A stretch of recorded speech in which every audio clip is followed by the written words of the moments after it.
Right now, as you listen to this, your brain is doing something that could be destroying your potential without you even realizing it. It's scanning for problems. It's looking for what's wrong, what's broken, what needs to be fixed. And while this might seem natural, even helpful, it's actually the single biggest reason why most people stay stuck in mediocrity, while a small percentage rise to extraordinary success. Here's what separates the top 1% from everyone else. They don't think about problems the way you do. While 99% of people get trapped in problem-focused thinking, spinning their wheels trying to figure out what's wrong, the ultra-successful have mastered something completely different. They focus on solutions. Not just any solutions, but systematic, strategic, solution-focused thinking that transforms obstacles into opportunities and challenges into breakthroughs. This isn't positive thinking. This isn't about ignoring reality or pretending problems don't exist. This is about rewiring your brain to operate at a fundamentally different level. By the time you finish this, you'll understand why your current approach to problems is keeping you stuck. And more importantly, you'll have the exact framework the most successful people use to turn any challenge into a stepping stone toward their goals. The difference between problem-focused and solution-focused thinking isn't just a mindset shift. It's the difference between being reactive and proactive, between being a victim of circumstances and being the architect of your success. Today, you're going to learn how to make that shift permanently. Chapter 1. The problem-focused trap. That's destroying your success. Let me start with a brutal truth that most people refuse to acknowledge. Your brain is wired to fail.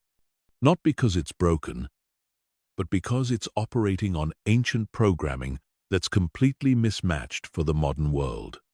Your brain evolved to scan for threats, to identify dangers, to focus on what could go wrong.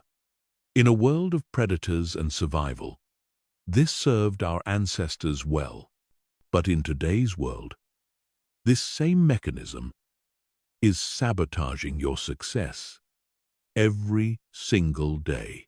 Here's how it works. When you encounter a challenge, your brain immediately shifts into threat detection mode. It starts cataloging everything that's wrong, everything that could go wrong, every reason why this problem is insurmountable. Your mental energy gets consumed by analysis paralysis, worst-case scenario thinking, and an endless loop of identifying more and more aspects of the problem. Meanwhile, the solution sits right there, invisible to your problem-focused brain.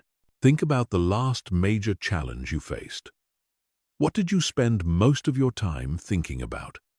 If you're like 99% of people, you spent hours, maybe days, dissecting the problem. You talked about it with friends. You worried about it. You analyzed every angle of what was wrong. You became an expert on the problem itself. But how much time did you actually spend generating, evaluating, and implementing solutions? Probably a fraction of the time you spent dwelling on the problem. This is the problem-focused trap, and it's everywhere. In businesses, teams spend entire meetings discussing what's going wrong instead of brainstorming how to fix it. Individuals spend years complaining about their circumstances instead of taking action to change them. Students focus on how hard a subject is instead of developing strategies to master it. People in relationships focus on what their partner does wrong instead of creating solutions for better communication. The most insidious part of this trap is that it feels productive. When you're analyzing a problem, when you're discussing what's wrong, when you're identifying all the obstacles, it feels like you're doing important work. Your brain gets a hit of dopamine from the activity, making you believe you're making progress. But you're not. You're just getting better at seeing problems, which only makes you more likely to see them everywhere. This creates a vicious cycle that destroys potential. The more you focus on problems, the better your brain becomes at spotting them. The better you get at spotting problems, the more overwhelmed and helpless you feel. The more overwhelmed you feel, the less likely you are to take action. The less action you take, the more problems accumulate. And the cycle continues, keeping you trapped in a reactive, victim-like mindset that guarantees mediocrity. Meanwhile, the people who are achieving extraordinary results have broken free from this trap entirely. They've trained their brains to operate differently. When they encounter a challenge, their first instinct isn't to analyze what's wrong. Their first instinct is to ask, what's the solution? How can we fix this? What's the fastest path forward? This isn't just a different approach to thinking. It's a different approach to living. But here's what's really happening at a neurological level. Every time you focus on a problem, you're strengthening the neural pathways associated with problem identification and threat detection. You're literally rewiring your brain to become better at seeing what's wrong. Every time you focus on solutions, you're strengthening completely different neural pathways associated with creativity, resourcefulness, and forward momentum. You're training your brain to become a solution-generating machine. The difference in results is staggering. Problem-focused people spend their lives putting out fires, constantly reacting to circumstances, always feeling behind. Solution-focused people spend their lives building, creating, and moving forward with purpose and clarity. They encounter the same challenges as everyone else, but they process them completely differently, which leads to completely different outcomes. This isn't about talent, intelligence, or luck. It's about which neural pathways you've been strengthening. And the good news is, regardless of how long you've been trapped in problem-focused thinking, you can rewire your brain starting today. Neuroplasticity means your brain is constantly changing based on what you focus on. Focus on problems, and you become a problem-focused person. Focus on solutions, and you become a solution-focused person. The choice is yours, but the stakes couldn't be higher. Chapter 2. Why your brain defaults to problems and how it's sabotaging your life. To understand why shifting to solution-focused thinking is so powerful, you need to understand exactly why your brain defaults to problems in the first place. This isn't a character flaw or a personal weakness. This is hardwired biology that served a purpose for thousands of years, but is now actively working against your success. Once you understand the mechanism, you can begin to override it. Your brain operates on what psychologists call a negativity bias. This means your brain gives significantly more weight to negative information than positive information. Studies show that it takes approximately 5 positive experiences to counterbalance 1 negative experience in your brain. Your brain is literally designed to pay more attention to what's wrong than what's right, what's dangerous than what's safe, what's broken than what's working. From an evolutionary perspective, this made perfect sense. The human who noticed the rustling bush and assumed it was a predator lived longer than the human who assumed it was just the wind. The person who focused on potential threats and problems had a better chance of survival than the person who ignored them. Your ancestors who made it through thousands of years of danger and passed on their genes were the ones with highly developed threat detection systems. But here's the problem. Your brain can't tell the difference between a saber-toothed tiger and a work deadline. It can't distinguish between a life-threatening predator and a difficult conversation with your boss. Your threat detection system treats every challenge as if it's a matter of life and death, flooding your system with stress hormones and triggering the same fight-or-flight response that helped your ancestors survive actual threats. This creates what researchers call the problem-focused loop. When your brain perceives a threat or challenge, it immediately shifts into hypervigilant mode, scanning for every possible danger, every potential obstacle, every way things could go wrong. This was useful when the threat was external and immediate, like a predator that needed to be avoided. But when the threat is internal or complex, like a career challenge or relationship issue, this same mechanism becomes counterproductive.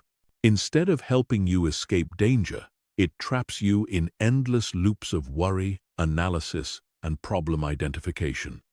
Your brain becomes so focused on cataloging everything that's wrong that it has no mental resources left for creativity, innovation, or solution generation. You become an expert on the problem but remain clueless about the solution. This is compounded by what psychologists call confirmation bias. Once your brain decides something is a problem, it starts looking for evidence to confirm that belief. It filters reality to show you more evidence of the problem, while filtering out potential solutions. If you believe your job is terrible, your brain will notice every negative aspect of your work environment while ignoring the positive aspects. If you believe a relationship is failing, your brain will focus on every conflict while overlooking moments of connection and compatibility. The result is that problems appear to grow larger and more complex over time, while solutions appear to become more distant and unrealistic. This isn't because the problems are actually getting worse or the solutions are actually becoming less viable. It's because your brain is literally programming itself to see more problems and fewer solutions. Modern society makes this even worse. We're constantly bombarded with problem-focused information. News media makes money by highlighting what's wrong with the world. Social media algorithms promote content that triggers emotional responses, which usually means content that makes you angry, worried, or upset.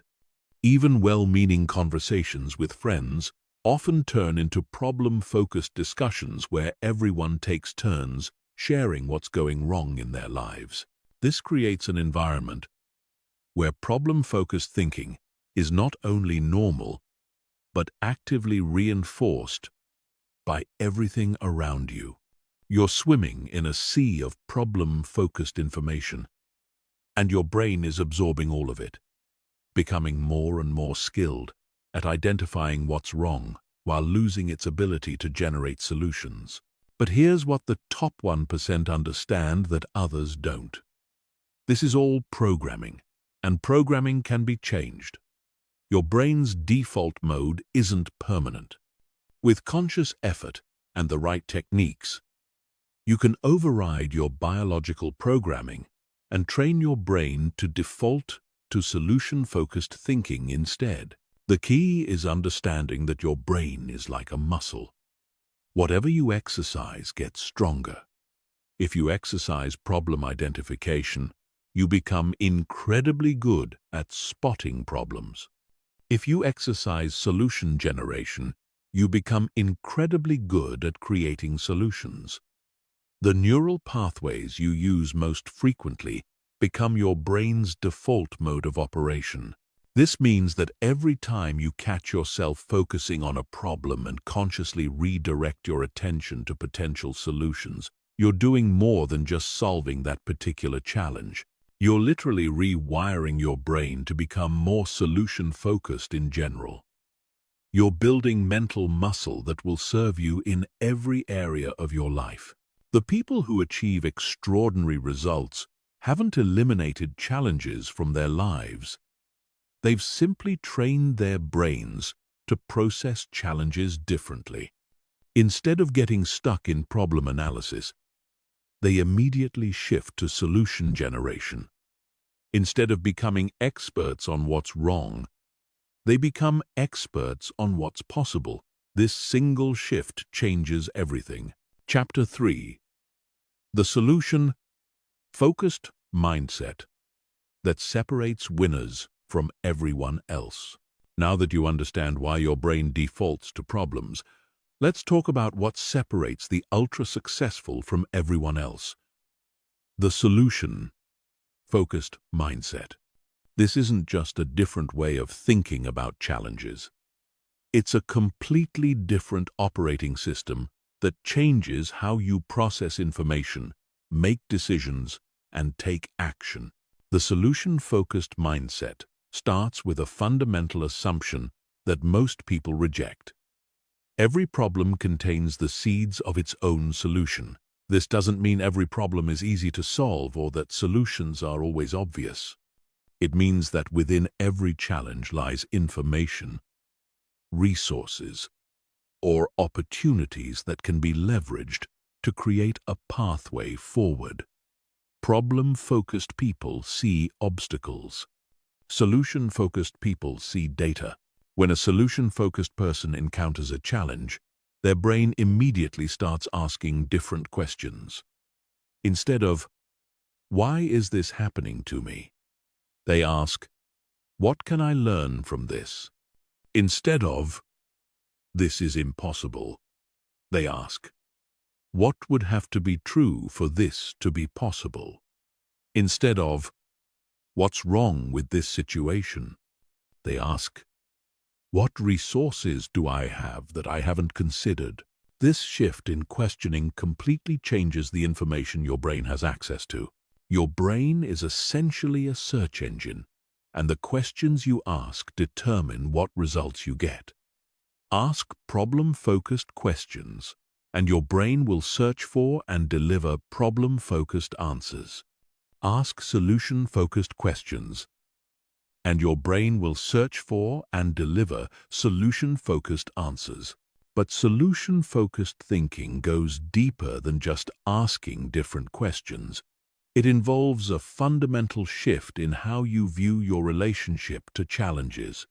Problem-focused people see themselves as victims of circumstances, reacting to things that happen to them. Solution-focused people see themselves as agents of change, actively shaping their circumstances through their responses. This creates what psychologists call an internal locus of control. Instead of believing that your success or failure is determined by external factors beyond your control, you operate from the belief that your results are primarily determined by your choices, actions, and responses. This doesn't mean you ignore external factors or pretend you have control over everything. It means you focus your energy on the variables you can influence rather than the variables you can't. Solution-focused people also operate with what researchers call a growth mindset. They view challenges not as threats to be avoided, but as opportunities to develop new capabilities. When they encounter something they don't know how to do, their first thought isn't, "I can't do this." Their first thought is, "I can't do this yet." That simple word, "yet," transforms a fixed limitation into a temporary condition that can be changed through effort and learning. This mindset shift has profound implications for how you approach goals and obstacles. Problem-focused people tend to abandon goals when they encounter significant challenges because they interpret obstacles as evidence that the goal is unrealistic or that they lack the necessary capabilities. Solution-focused people interpret obstacles as information about what they need to learn, develop, or acquire to achieve their goals. The most successful people in any field share this characteristic. They don't see obstacles as reasons to quit. They see obstacles as curricula. Every challenge becomes a lesson in disguise. Every setback becomes data for course correction. Every failure becomes feedback for improvement. This allows them to persist through difficulties that would stop most people in their tracks. But perhaps the most important aspect of solution-focused thinking is what researchers call solution efficacy. The belief that solutions exist and that you have the capability to find them. This isn't blind optimism or wishful thinking. It's a practical assumption based on evidence.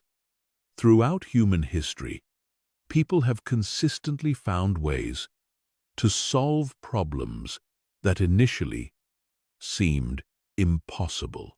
Every technology you use, every convenience you enjoy, every system that makes your life easier exists because someone refused to accept that a problem was unsolvable. The airplane exists because the Wright brothers didn't accept that human flight was impossible. The internet exists because computer scientists didn't accept that global communication was too complex. Every breakthrough in human history started with someone who maintained solution efficacy in the face of apparent impossibility. Solution-focused people understand that the vast majority of limitations are temporary and contextual, not permanent and absolute. They know that impossible usually just means we haven't figured out how to do it yet. They approach challenges with curiosity rather than resignation, with resourcefulness rather than helplessness. This creates a completely different emotional relationship to challenges. Problem-focused people experience anxiety, frustration, and stress when they encounter obstacles because they interpret obstacles as threats. Solution-focused people experience excitement, curiosity, and motivation when they encounter obstacles because they interpret obstacles as puzzles to be solved. The emotional difference is crucial because your emotional state directly affects your cognitive capabilities. When you're stressed and anxious, your brain's executive functions are impaired. You have less access to creativity, innovation, and complex problem-solving. When you're excited and curious, your brain operates at peak performance. You have full access to your creative and analytical capabilities. This means that solution-focused people don't just think differently about problems. They literally have access to better mental resources for solving them.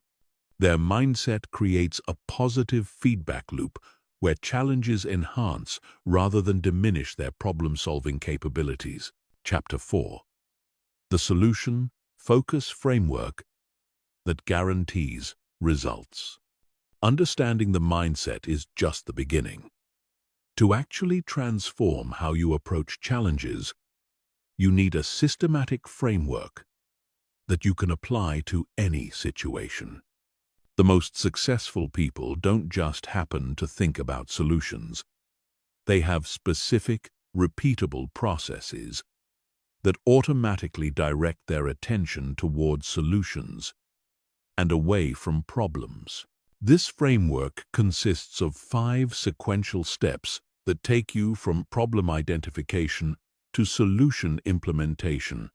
Each step is designed to counteract your brain's natural tendency to get stuck in problem analysis and, instead, redirect your mental energy toward productive action.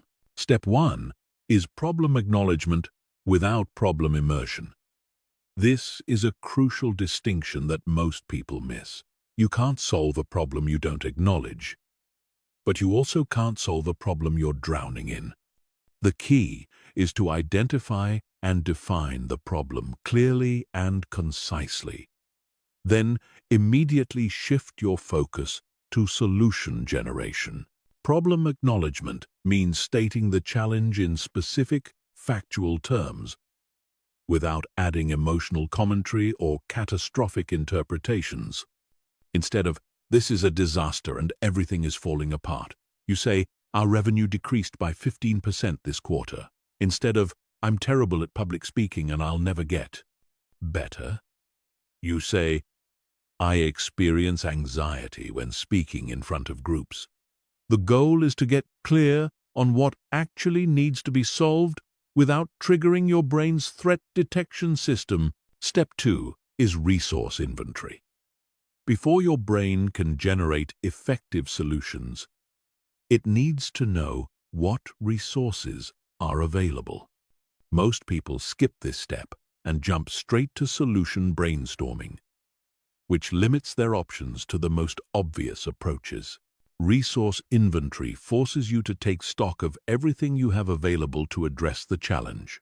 Resources include obvious things like money, time, and skills, but they also include less obvious assets like relationships, knowledge, experience, tools, and even past failures that provided valuable lessons. The key is to brainstorm exhaustively without immediately judging whether each resource is sufficient or relevant. Your goal is to create a comprehensive list of everything you have to work with. This step is crucial because it shifts your brain from scarcity thinking to abundance thinking. When you focus only on what you lack, your brain operates from a sense of limitation and impossibility. When you focus on what you have, your brain starts seeing possibilities and connections it previously missed. Step 3 is solution generation through systematic brainstorming.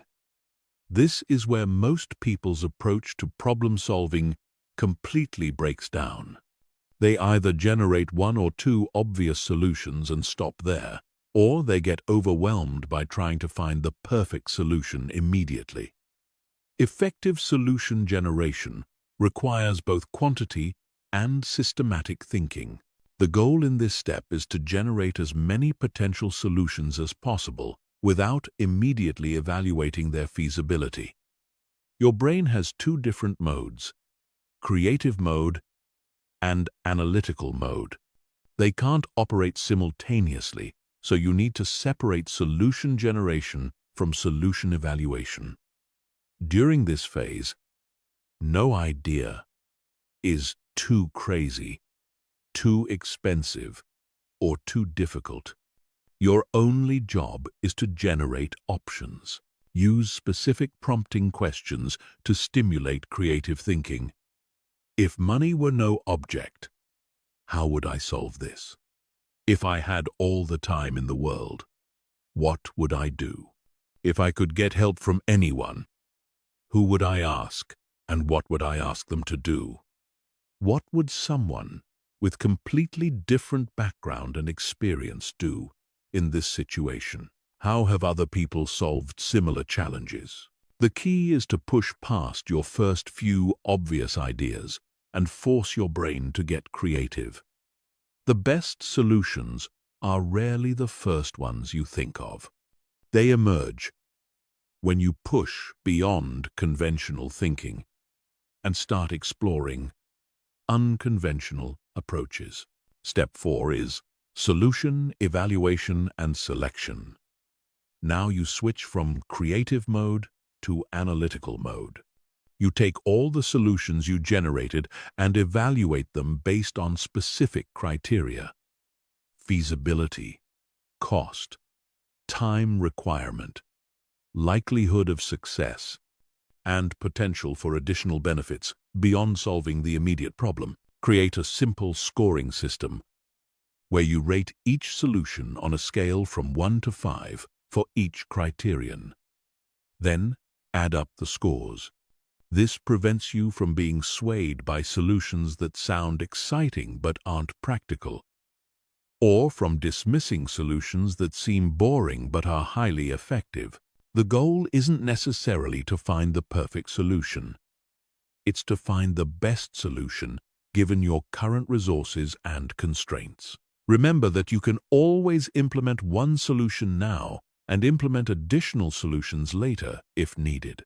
Step 5 is implementation with progress tracking. This is where solution-focused thinking diverges most dramatically from problem-focused thinking. Problem-focused people often stop once they've identified a potential solution, treating the identification itself as the accomplishment.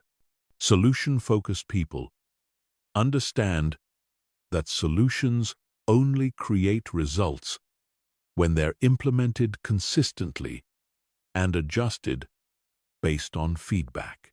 Create a specific implementation plan with clear action steps, deadlines, and success metrics. Build in regular check-in points where you evaluate progress and make adjustments as needed. Most solutions require iteration and refinement. So, treat your initial implementation as an experiment rather than a final answer. Track both outcome metrics and process metrics. Outcome metrics tell you whether the solution is working. Process metrics tell you whether you're implementing the solution consistently. Both types of feedback are crucial for continuous improvement. This framework transforms problem-solving from a chaotic, emotional process into a systematic, strategic process. Instead of getting overwhelmed by challenges, you have a clear pathway from problem identification to solution implementation. Instead of spinning your wheels in analysis paralysis, you have a structured approach that maintains forward momentum. Chapter 5. Advanced Solution. Focused strategies for complex challenges. While the basic framework handles most everyday challenges, complex problems require advanced strategies.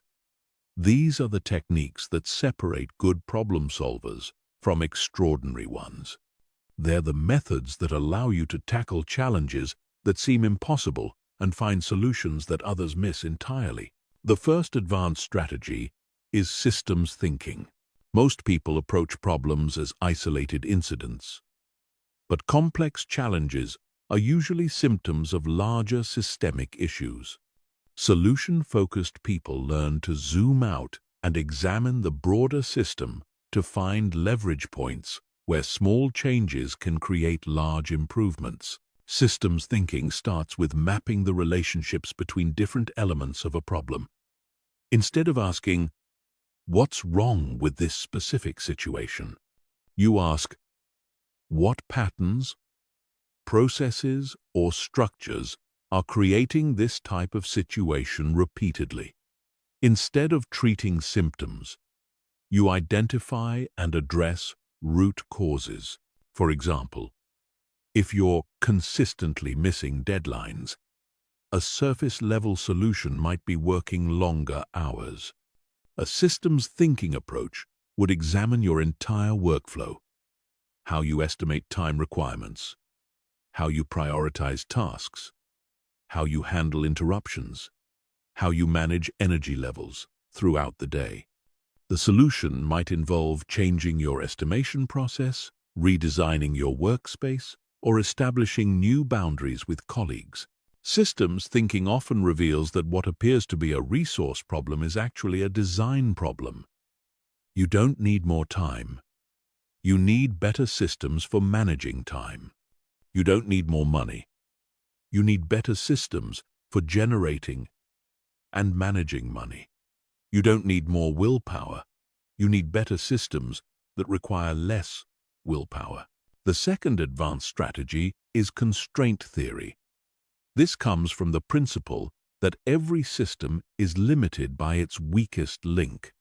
Instead of trying to improve everything simultaneously, you identify the single constraint that's limiting your entire system and focus all your resources on eliminating that constraint.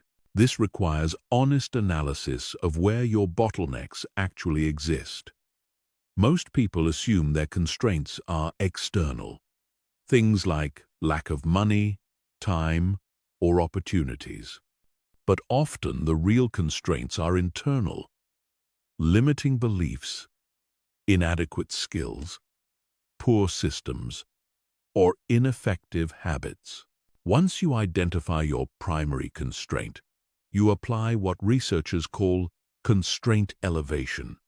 You either improve the constraint's capacity or you restructure your system so that constraint is no longer the limiting factor.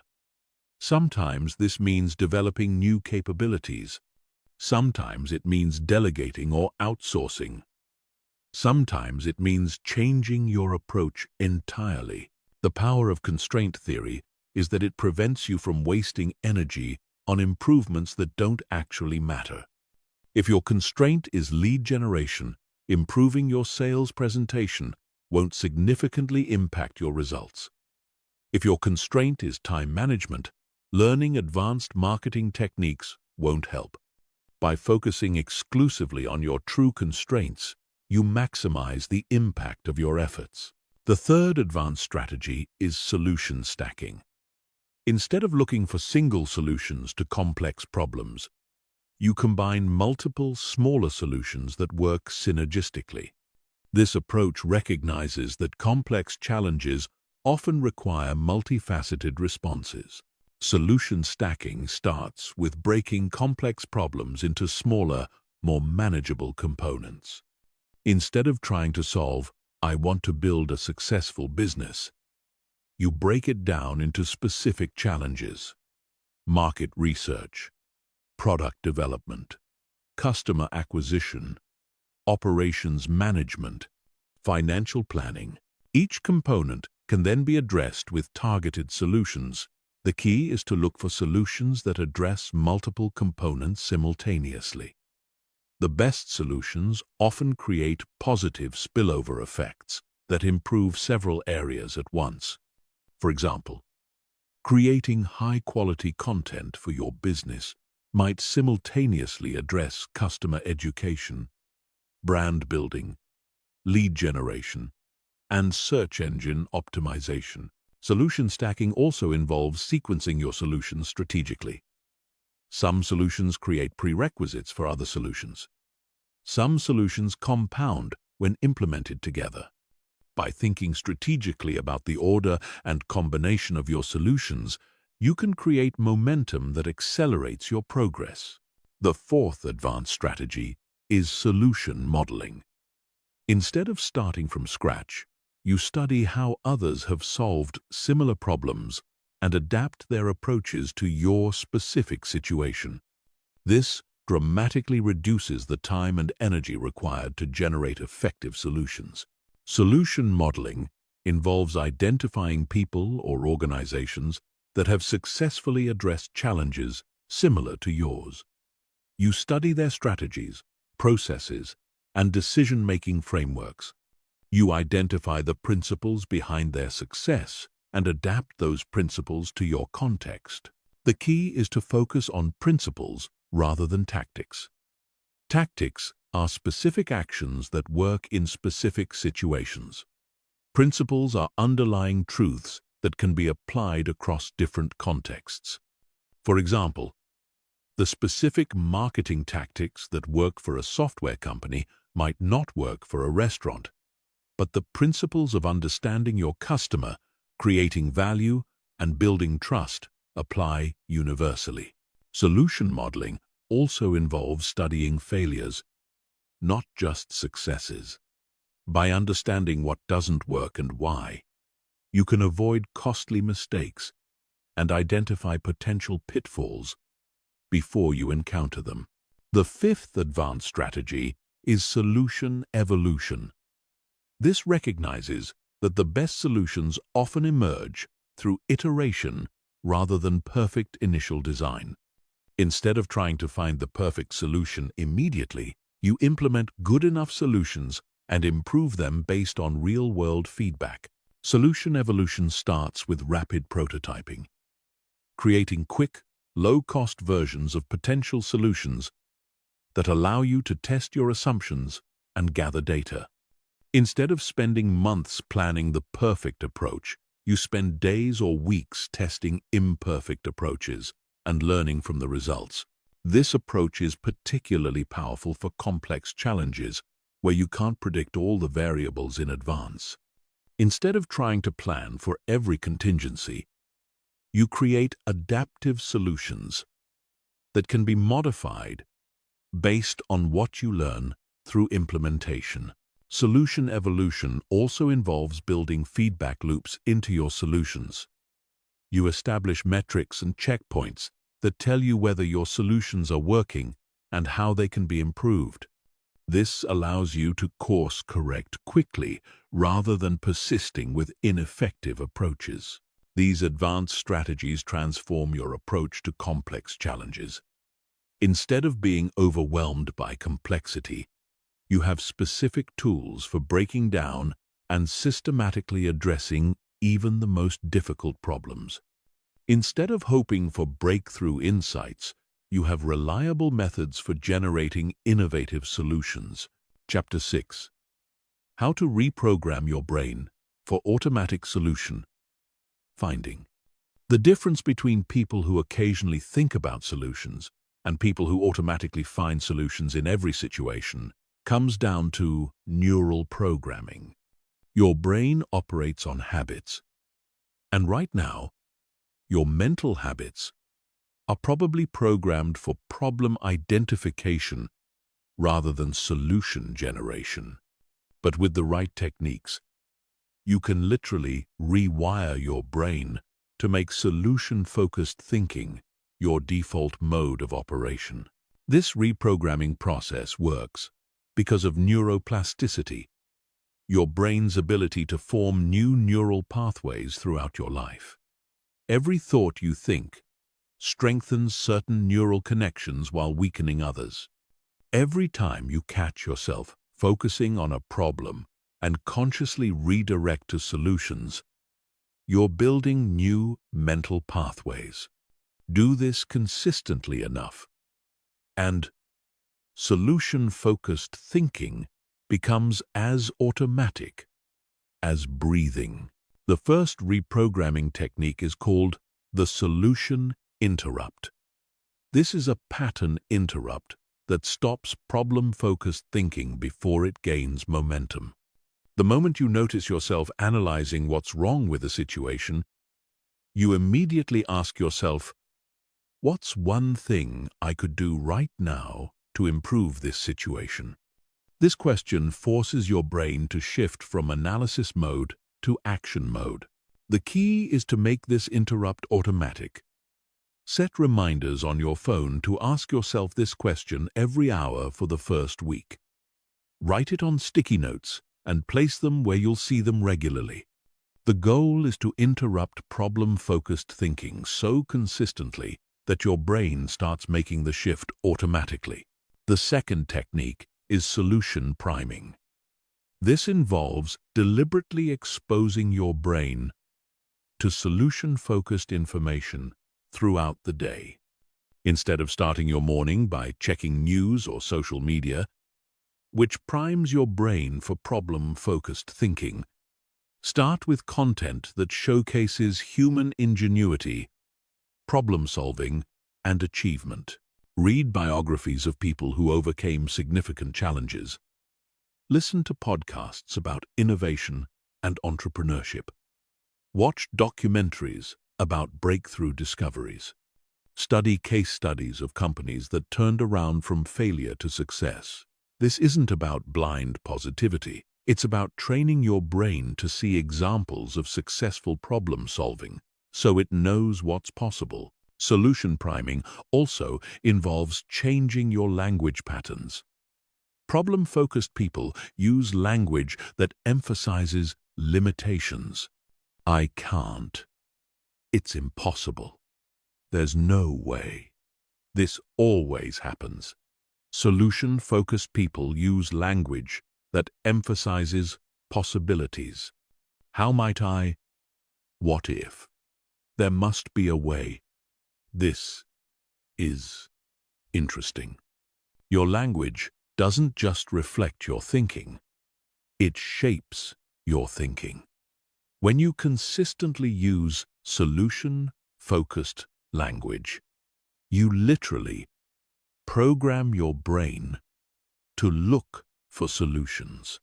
Start paying attention to your internal dialogue and consciously replace problem-focused phrases with solution-focused alternatives. The third technique is called solution visualization. This leverages your brain's inability to distinguish between vivid imagination and actual experience. When you visualize yourself successfully solving problems, your brain strengthens the same neural pathways that would be activated if you were actually solving those problems. Spend 5 minutes each day visualizing yourself, encountering a challenge, and smoothly transitioning into solution mode. See yourself staying calm and confident. Hear yourself asking the right questions. Feel the satisfaction of implementing an effective solution. Make the visualization as detailed and emotionally engaging as possible. The more you practice this mental rehearsal, the more natural, solution-focused thinking becomes in real situations. Your brain has already practiced the pattern, so it knows exactly what to do when you encounter actual challenges. The fourth technique is environmental design. Your physical environment constantly influences your mental state, usually without your conscious awareness. Solution-focused people design their environments to trigger solution-focused thinking automatically. This might mean surrounding yourself with reminders of past successes, keeping solution-focused books visible, or displaying quotes that reinforce resourcefulness and creativity. Remove environmental triggers that promote problem-focused thinking. Negative news, complainers, or reminders of past failures. Your digital environment is equally important. Curate your social media feeds to include people who share solutions, innovations, and positive examples of problem-solving. Unfollow accounts that consistently focus on problems without offering solutions. Subscribe to newsletters and channels that showcase human achievement and possibility. The fifth technique is accountability partnership. Your brain changes faster when your new thinking patterns are reinforced by social interaction. Find someone who shares your commitment to solution-focused thinking and check in with each other regularly. Share the challenges you're facing and the solutions you're implementing. Celebrate each other's progress in making this mental shift. Challenge each other when you slip back into problem-focused thinking. Having external accountability accelerates the reprogramming process and makes it more likely to stick. These techniques work because they address reprogramming at multiple levels: conscious attention, subconscious exposure, mental rehearsal, environmental influence, and social reinforcement. Used consistently, they create a compound effect that transforms solution-focused thinking from an occasional practice into an automatic response. Chapter 7. The Art of Reframing Any Problem into an Opportunity. One of the most powerful skills successful people possess is the ability to reframe problems as opportunities. This isn't about positive thinking or pretending difficulties don't exist. It's about training your brain to automatically look for the hidden advantages, learning opportunities, and growth potential that exist within every challenge. Reframing works because every situation contains multiple interpretations, and the interpretation you choose determines your emotional response, your available options, and your likelihood of success.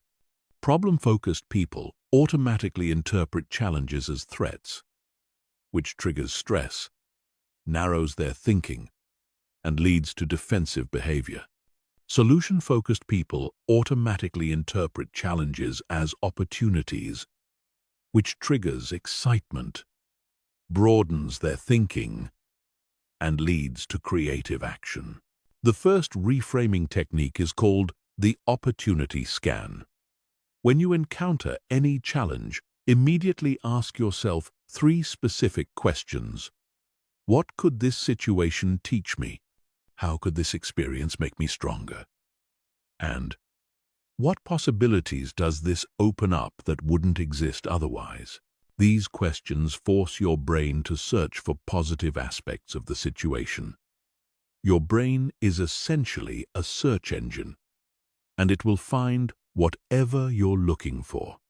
If you're looking for problems, you'll find them. If you're looking for opportunities, you'll find those instead.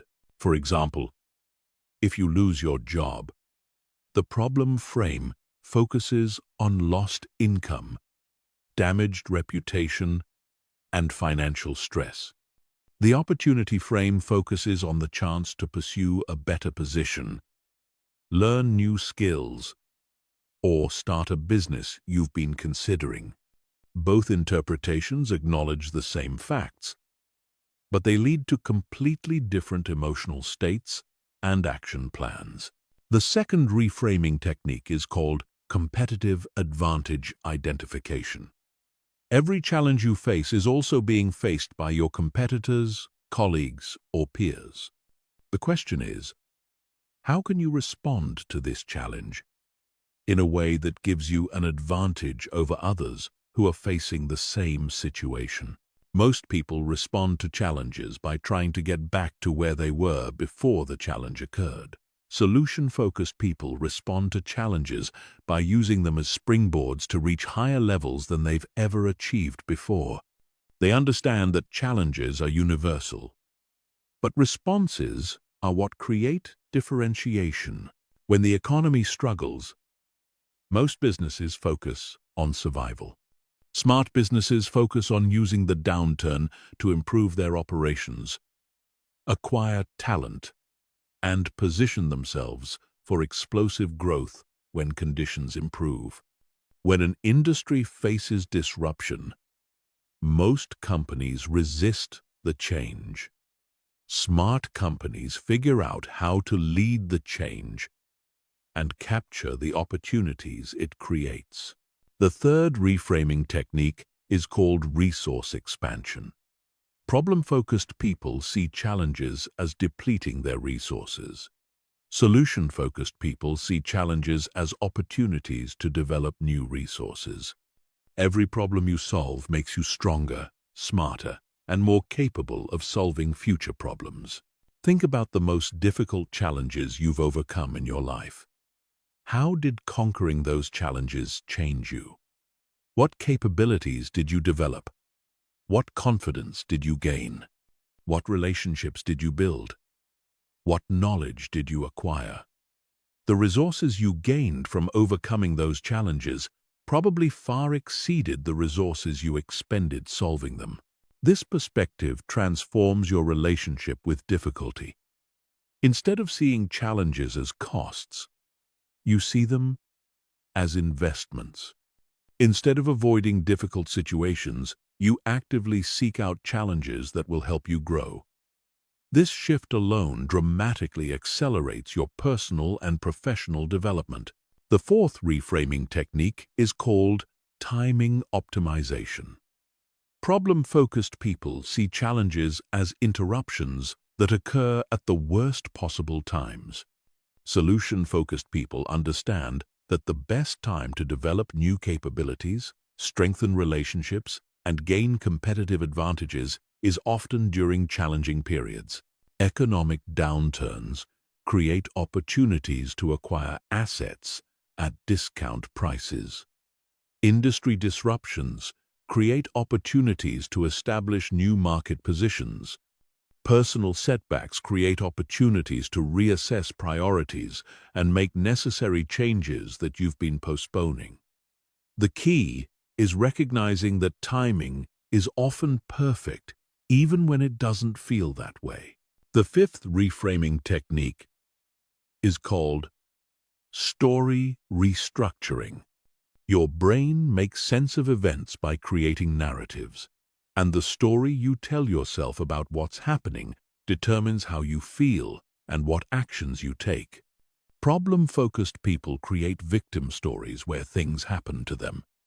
Solution-focused people create hero stories where they actively shape their outcomes. In victim stories, you're at the mercy of circumstances beyond your control. In hero stories, you're the protagonist who faces challenges, develops new capabilities, and ultimately triumphs. Both stories can describe the same events, but they lead to completely different levels of empowerment and possibility. The most successful people are master storytellers who consistently frame their experiences in empowering ways. They don't ignore difficulties or pretend everything is easy. They acknowledge challenges while maintaining narratives that position them as capable of overcoming whatever they face. These reframing techniques work because they literally change your brain chemistry. When you interpret situations as opportunities rather than threats, your brain releases different neurotransmitters that enhance creativity, improve memory, and increase motivation. You gain access to mental resources that simply aren't available when you're in problem-focused mode. Chapter 8.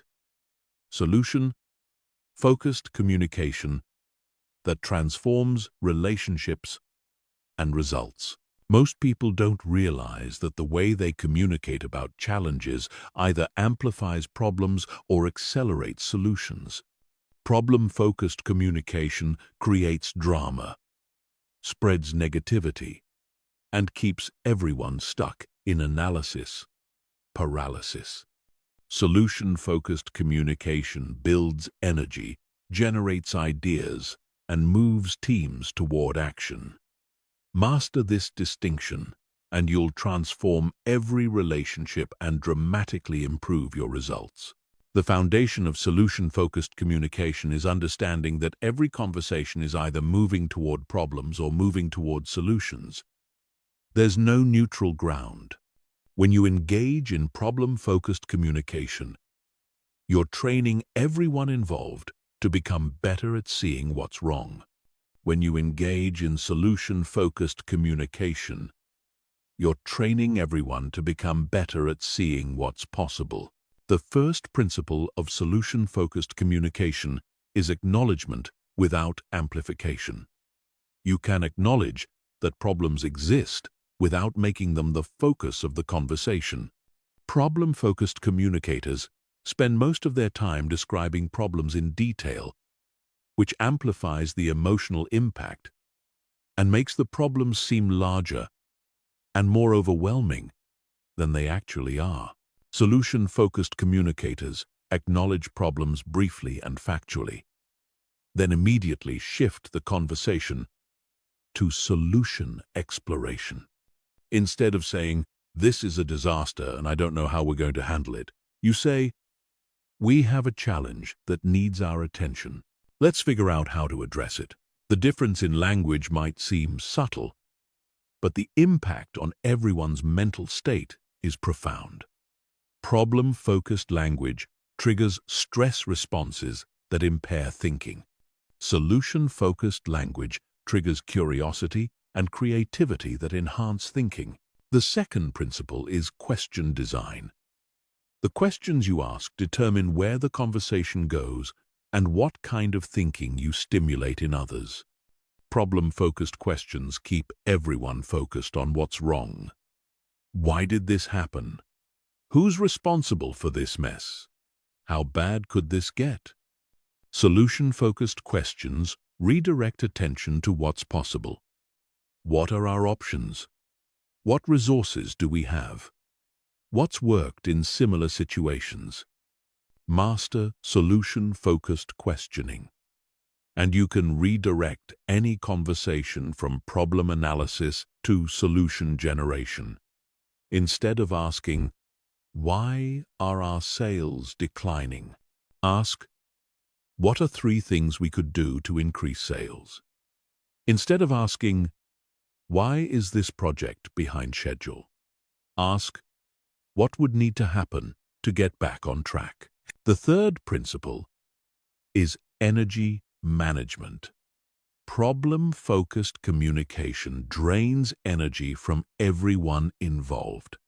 People leave problem-focused conversations feeling overwhelmed, discouraged, and less capable than when they started. Solution-focused communication generates energy. People leave solution-focused conversations feeling empowered, motivated, and confident in their ability to handle challenges. This energy difference has practical implications for results. Teams with higher energy levels are more creative, more collaborative, and more persistent. They generate better ideas and implement them more effectively. By consistently using solution-focused communication, you literally increase the capacity of everyone around you. The fourth principle is assumption seeding. The assumptions underlying your communication shape how others think about what's possible. Problem-focused communicators embed assumptions of limitation. This is going to be really difficult. I'm not sure we can pull this off. There's probably no good solution. These assumptions become self-fulfilling prophecies that limit what people are willing to attempt.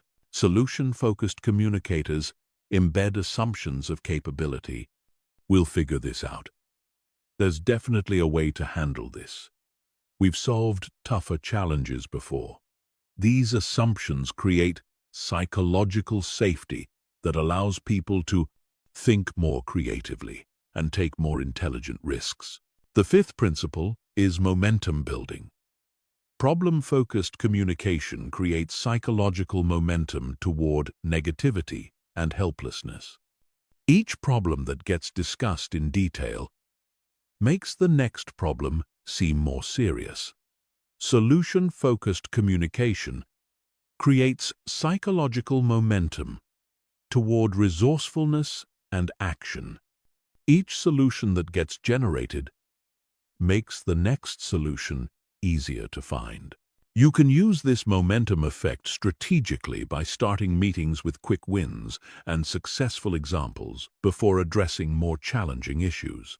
When people's brains are primed with examples of successful problem-solving, they approach new challenges with greater confidence and creativity. These communication principles work in every context, with colleagues, family members, friends, and even in your internal dialogue.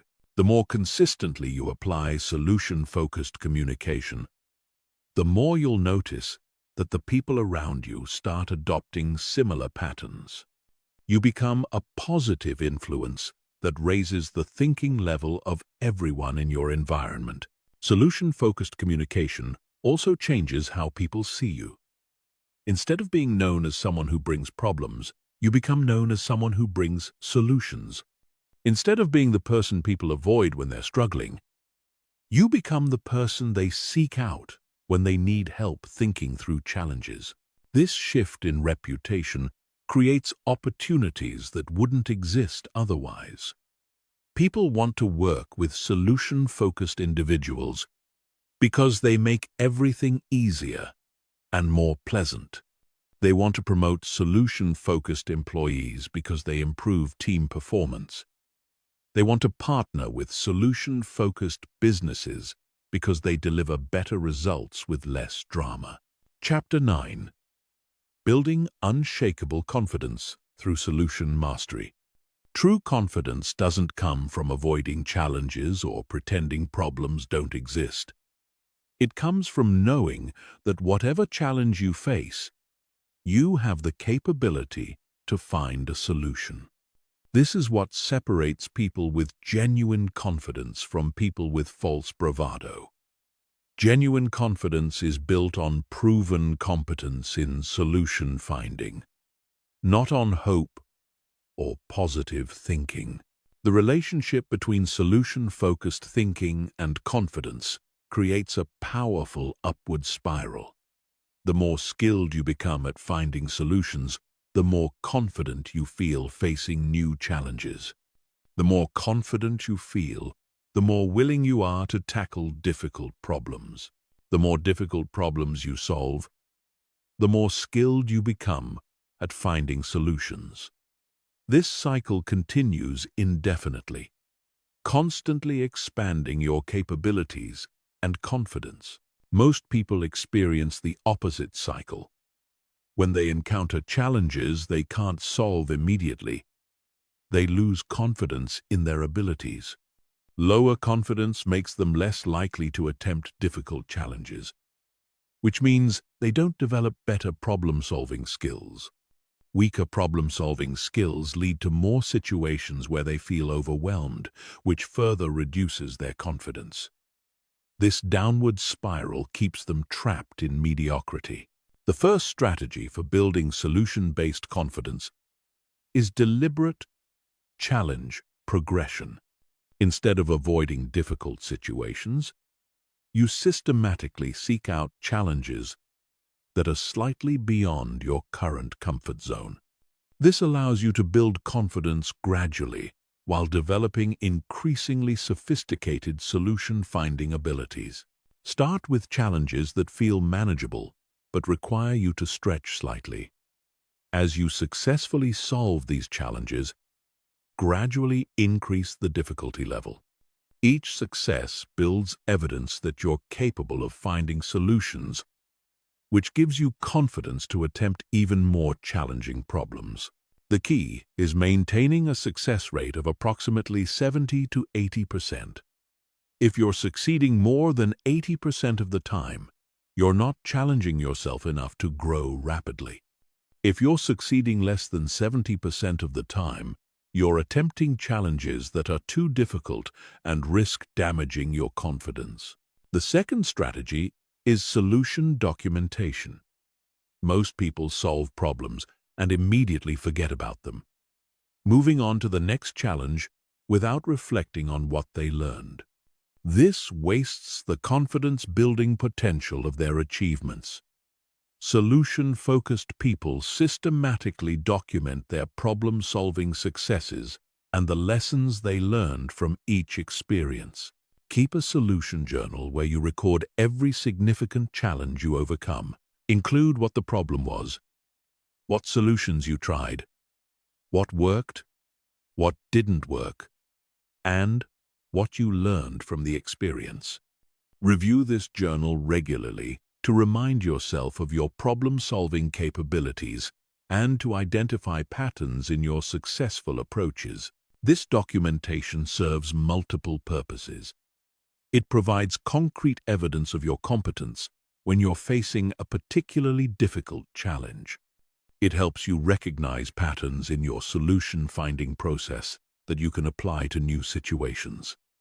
It builds your identity as someone who consistently finds ways to overcome obstacles. The third strategy is skill diversification. Confidence grows when you have multiple approaches to problem solving. If you only know one way to address challenges, you'll feel helpless when that approach doesn't work. If you have multiple methodologies in your toolkit, you'll always feel like you have options. Systematically study different problem-solving frameworks, decision-making models, and creative thinking techniques. Practice applying these different approaches to various types of challenges. The goal isn't to become an expert in every methodology, but to have enough familiarity with different approaches that you can adapt your strategy based on the specific challenge you're facing. This diversification also prevents you from becoming overly attached to any single approach. When you have multiple tools available, you can remain flexible and experimental rather than rigid and defensive about your methods. The fourth strategy is failure recontextualization. Confident people don't avoid failure, they interpret failure differently. Instead of seeing failed solutions as evidence of incompetence, they see them as valuable data that brings them closer to effective solutions. This recontextualization transforms failure from a confidence destroyer into a confidence builder. Every failed solution eliminates one approach and provides information about what doesn't work in this particular situation. The more failed solutions you accumulate, the closer you get to finding the solution that will work. This perspective allows you to maintain confidence and motivation even when your initial attempts don't succeed. The most confident people in any field are usually the ones who have failed the most, because they've learned that failure is temporary, while the lessons from failure are permanent. They've developed the mental resilience to persist through multiple failed attempts without questioning their fundamental capabilities. The fifth strategy is teaching and mentoring. Nothing builds confidence in your solution-finding abilities like successfully helping others solve their problems. When you teach someone else to think solution-focused or mentor them through a challenging situation, you reinforce your own competence while developing deeper insights into the problem-solving process. Look for opportunities to share your solution-focused approaches with colleagues, friends, or family members. Offer to help others think through challenges they're facing. The more you help others find solutions, the more confidence you'll have in your own ability to handle whatever life presents. This strategy also expands your problem-solving experience without having to personally face every type of challenge. By helping others with their problems, you gain exposure to a wider variety of situations and solutions than you would encounter in your own life alone. Chapter 10. Advanced Mental Models for Impossible Problems. There's a category of challenges that seem impossible using conventional thinking. These are the problems that stop most people in their tracks because they appear to have no viable solutions. But what separates extraordinary achievers from everyone else is their ability to solve problems that others consider unsolvable. They do this by using advanced mental models that reveal solutions invisible to conventional thinking. The first advanced mental model is constraint elimination. Most people assume that the constraints they perceive in a situation are fixed and immutable. They accept limitations as permanent features of reality rather than temporary obstacles that can be overcome or circumvented. Advanced problem solvers question every assumption about what's possible. Start by listing every constraint that makes a problem seem impossible. Then, systematically challenge each constraint. Is this constraint actually fixed? Or does it just seem fixed because you haven't found a way around it yet? What would have to be true for this constraint to be irrelevant? Who has successfully operated without this constraint? And how did they do it? Often what appears to be an impossible problem is really a problem with unnecessary constraints. Remove or modify the constraints, and the problem becomes solvable. This requires mental flexibility and willingness to question conventional wisdom, but it opens up solution possibilities that others never consider. The second advanced mental model is reverse engineering. Instead of trying to solve a problem from your current position forward, you start from your desired outcome and work backward to identify what would need to be true for that outcome to exist. This reveals pathways that aren't visible when you approach the problem conventionally. Define your ideal outcome in specific detail. Then ask, what would need to happen immediately before this outcome for it to be possible? What would need to happen before that? Continue working backward until you reach something you can actually implement from your current position. This approach often reveals that impossible problems are actually sequences of very possible smaller problems. The challenge isn't that any individual step is impossible, It's that people can't see the complete pathway from where they are to where they want to be. The third advanced mental model is resource multiplication. Most people approach difficult problems by trying to acquire more resources. More money, more time, more people, more equipment. Advanced problem solvers focus on multiplying the effectiveness of resources they already have. This involves finding ways to make each resource do multiple jobs simultaneously. Creating systems that generate resources rather than consume them, and leveraging other people's resources through partnerships and collaborations. Instead of asking, "What resources do I need?" you ask, "How can I accomplish this with the resources I have?" Resource multiplication often involves changing the rules of the game rather than playing the existing game better. Instead of competing for scarce resources, you create new categories where resources are abundant. Instead of accepting traditional trade-offs, you find ways to achieve multiple benefits simultaneously. The fourth advanced mental model is perspective shifting. Impossible problems often become solvable when viewed from different perspectives. What appears impossible from one viewpoint might be straightforward from another. Advanced problem solvers systematically examine challenges from multiple angles until they find a perspective that reveals viable solutions. Ask how different types of people would approach this problem. How would an engineer solve it versus an artist, versus an entrepreneur versus a child? How would someone from a different culture approach it? How would someone from a different time period have handled it?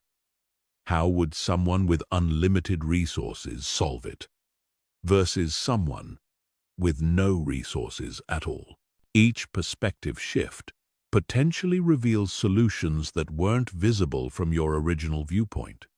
The goal isn't to find the right perspective, but to collect multiple perspectives until you have enough solution possibilities to find one that works.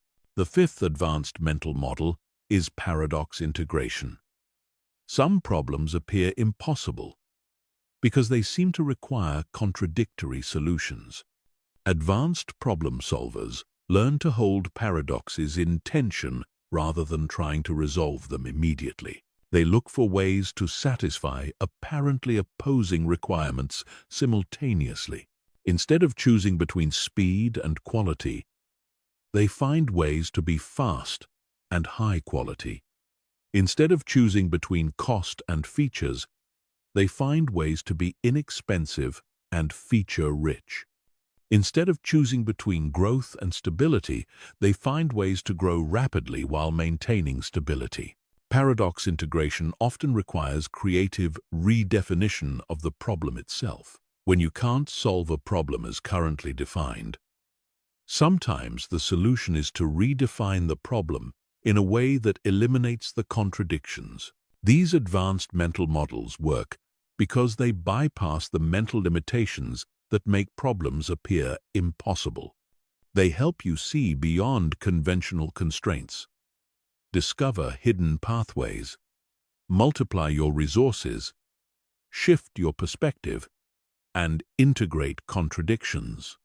Used consistently, they transform your relationship with difficulty from avoidance to excitement, because you know that every impossible problem is just a solution waiting to be discovered. Chapter 11. The Solution.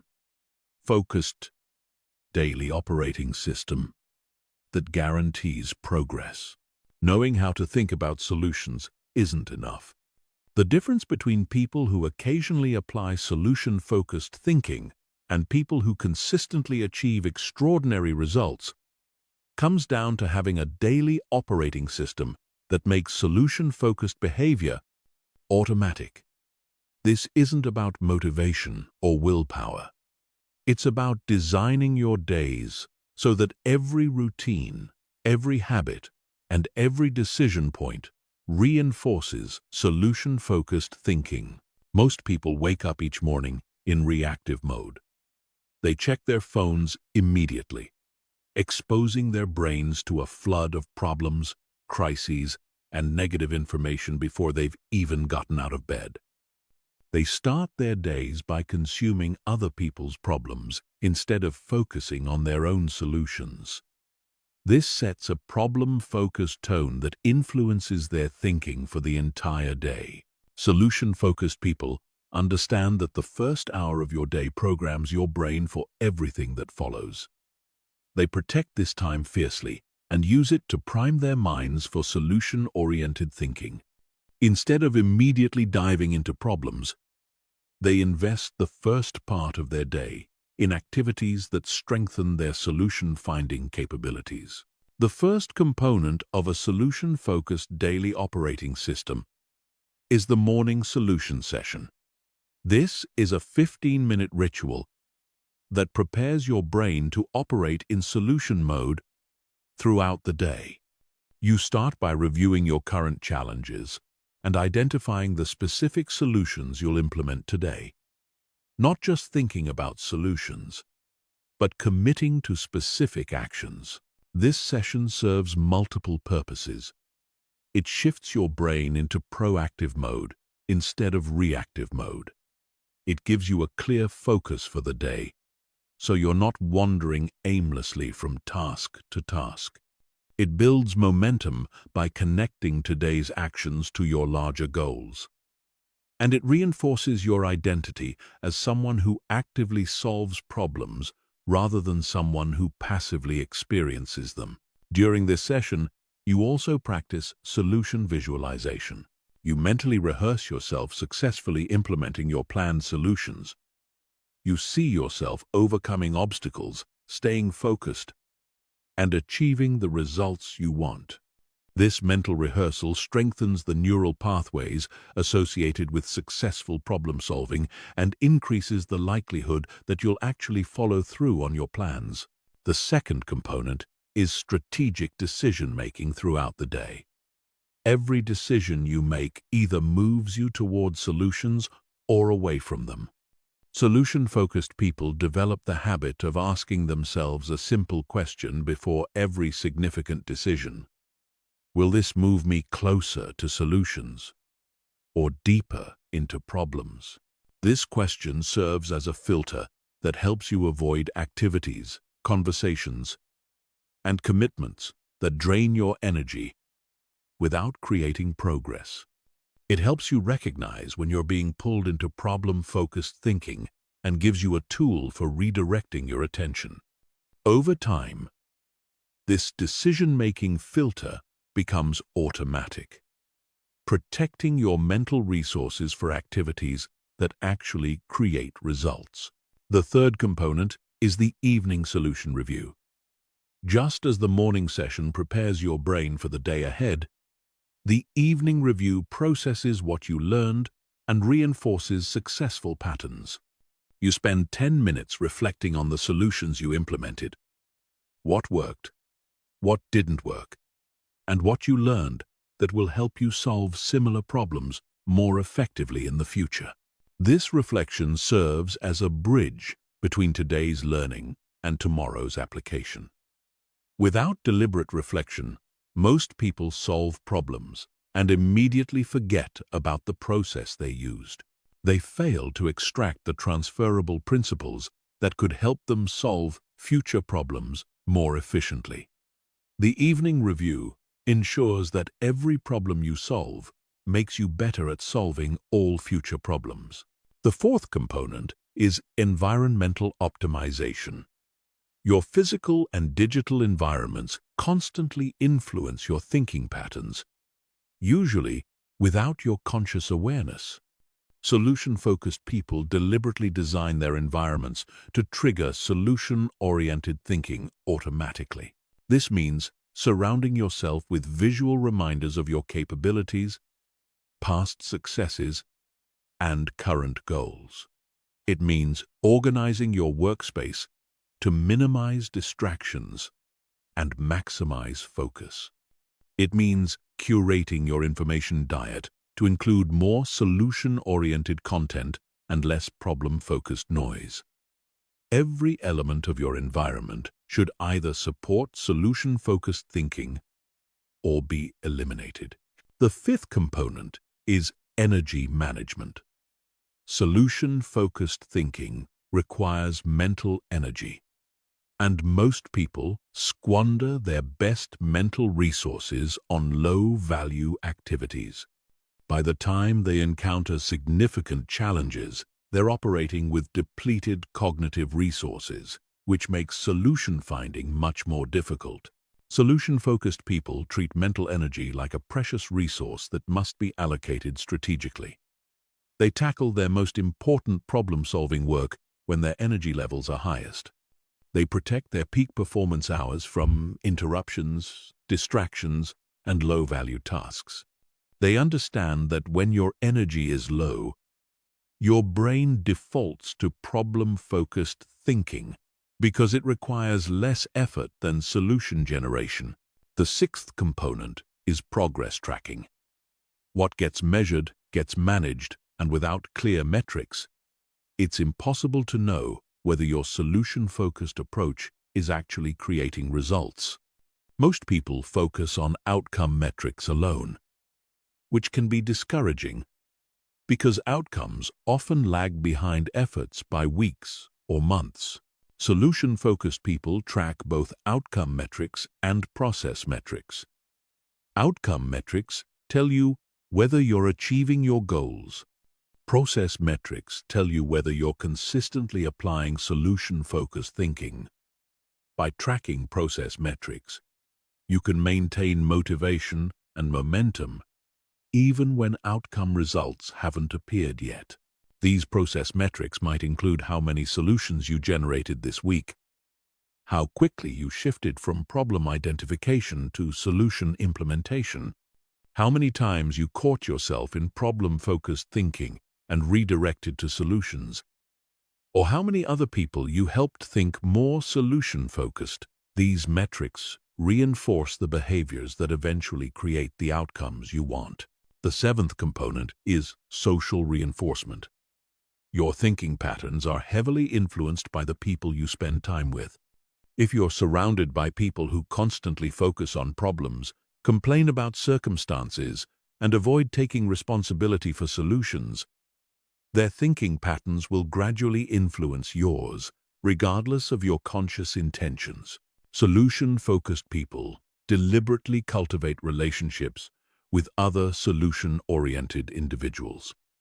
They seek out mentors, colleagues, and friends who approach challenges with resourcefulness and optimism. They limit their exposure to chronic complainers and problem-focused thinkers. They understand that your social environment is just as important as your physical environment in shaping your default thinking patterns. This social reinforcement also involves becoming a positive influence on others. When you consistently demonstrate solution-focused thinking in your interactions, you not only reinforce your own patterns but also encourage others to adopt similar approaches. This creates a positive feedback loop that strengthens everyone's solution-finding capabilities. The eighth component is systematic skill development. Solution-focused thinking is enhanced by having more tools, techniques, and knowledge available when you encounter challenges. Instead of hoping you'll naturally become better at problem-solving over time, you actively invest in developing your capabilities. This might involve studying new problem-solving methodologies, learning about psychology and decision-making, developing technical skills that expand your options, or gaining knowledge in areas related to your biggest challenges. The goal isn't to become an expert in everything, but to continuously expand your toolkit so you have more resources available when you need them. These 8 components work together to create a comprehensive system that makes solution-focused thinking your default mode of operation. Instead of relying on motivation or willpower to maintain this mindset, you create structures and routines that automatically guide your thinking in productive directions. Over time, This system becomes so ingrained that solution-focused thinking feels natural and effortless. Chapter 12. How to scale solution-focused thinking to transform teams and organizations. Individual, solution-focused thinking is powerful, but the real breakthrough comes when you can scale this approach to influence teams, organizations, and entire systems. The leaders who create extraordinary results don't just solve problems themselves, they build cultures where everyone thinks and operates in solution-focused ways. This multiplies their impact exponentially and creates sustainable competitive advantages that are impossible for problem-focused organizations to match. The challenge is that most organizations are deeply entrenched in problem-focused cultures. They hold meetings that focus on what's going wrong instead of what's possible. They create processes that emphasize avoiding mistakes instead of generating innovations. They reward people for identifying problems instead of implementing solutions. They hire based on technical skills while ignoring solution-focused thinking capabilities. Transforming organizational culture requires understanding that culture is nothing more than the collective thinking and behavior patterns of the people within the organization. Change how people think, and you change the culture. Change the culture, and you change the results. But this transformation must be approached systematically, not randomly. The first step in scaling solution-focused thinking is leadership modeling. Culture change always starts at the top because people pay more attention to what leaders do than what they say. If you want your team to think solution-focused, you must demonstrate solution-focused thinking consistently in every interaction, meeting, and decision. This means reframing every challenge as an opportunity during team discussions. It means asking solution-oriented questions instead of problem-focused questions. It means celebrating creative solutions instead of just criticizing failures. It means maintaining calm confidence during crises instead of expressing panic or frustration. Your team is constantly watching how you respond to challenges, and your responses become their template for handling similar situations. Leadership modeling also involves being transparent about your own solution-finding process. Instead of just presenting final decisions, walk your team through how you identified options, evaluated alternatives, and selected the best path forward. This teaches them solution-focused thinking methods while building their confidence in your decision-making capabilities. The second step is systematic meeting transformation. Most organizational meetings are problem-focused by default. They start with reports about what's going wrong, spend the majority of time analyzing problems in detail, and end with vague commitments to look into it or circle back later. These meetings train everyone to become better at identifying problems while neglecting solution development. Solution-focused meetings follow a completely different structure. They acknowledge problems briefly and factually, then immediately shift to solution generation. They allocate specific time for brainstorming options, evaluating alternatives, and committing to specific actions. They end with clear assignments, deadlines, and success metrics. Transform your meeting culture by implementing the 3-to-1 rule. For every minute spent describing a problem, spend 3 minutes exploring solutions. This forces teams to move quickly from problem identification to solution implementation while ensuring that challenges are addressed rather than ignored. Also implement solution-focused questioning as a standard practice. Instead of asking, "What went wrong?" ask, "What can we learn from this?" Instead of asking, "Why are we behind schedule?" ask, "What would need to happen to get back on track?" Instead of asking, "Who's responsible for this problem?" ask, "Who has ideas for solving this?" The third step is process redesign. Most organizational processes were designed to prevent problems rather than generate solutions. While risk management is important, an overemphasis on problem prevention creates bureaucratic systems that slow down decision-making and discourage innovation. Solution-focused organizations design processes that encourage experimentation, rapid learning, and quick iteration. They create clear guidelines for decision-making that allow people to take intelligent risks without excessive approval layers. They build feedback loops that help teams learn and improve quickly rather than waiting for annual reviews. This might involve implementing rapid prototyping processes that allow teams to test solutions quickly and cheaply. It might mean creating innovation time where people can work on solution-oriented projects outside their normal responsibilities. It might involve establishing cross-functional solution teams that can address challenges without getting stuck in departmental silos. The fourth step is hiring and promotion alignment. You can't build a solution-focused culture while continuing to hire and promote people who default to problem-focused thinking. This requires adding solution-focused thinking assessment to your hiring process and making it a key criterion for advancement. During interviews, present candidates with realistic challenges they might face in the role and observe how they respond. Do they immediately start analyzing what could go wrong? Or do they start generating potential solutions? Do they ask questions that focus on obstacles or questions that focus on possibilities? Do they demonstrate resourcefulness and creativity? Or do they seem overwhelmed by complexity?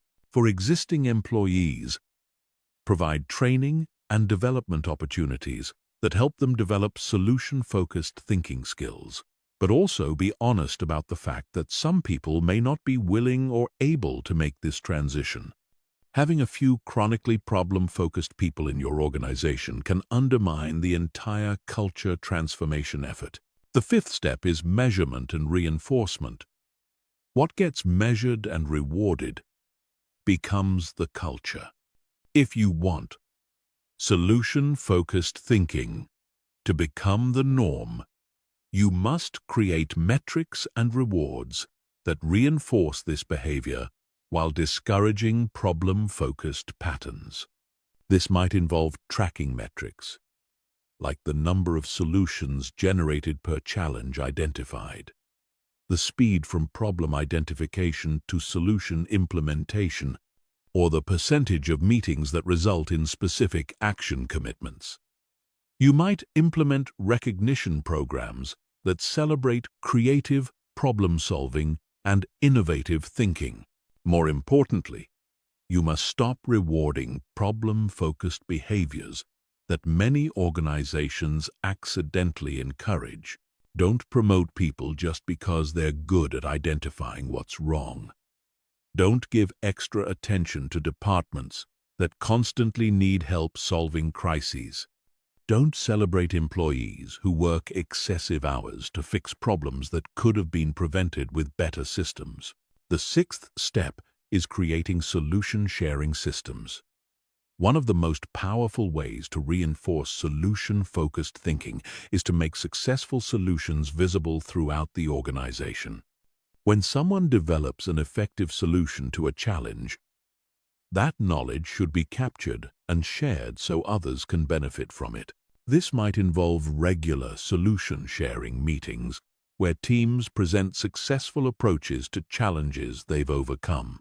It might mean creating internal documentation systems that make it easy to find and apply solutions that have worked in similar situations.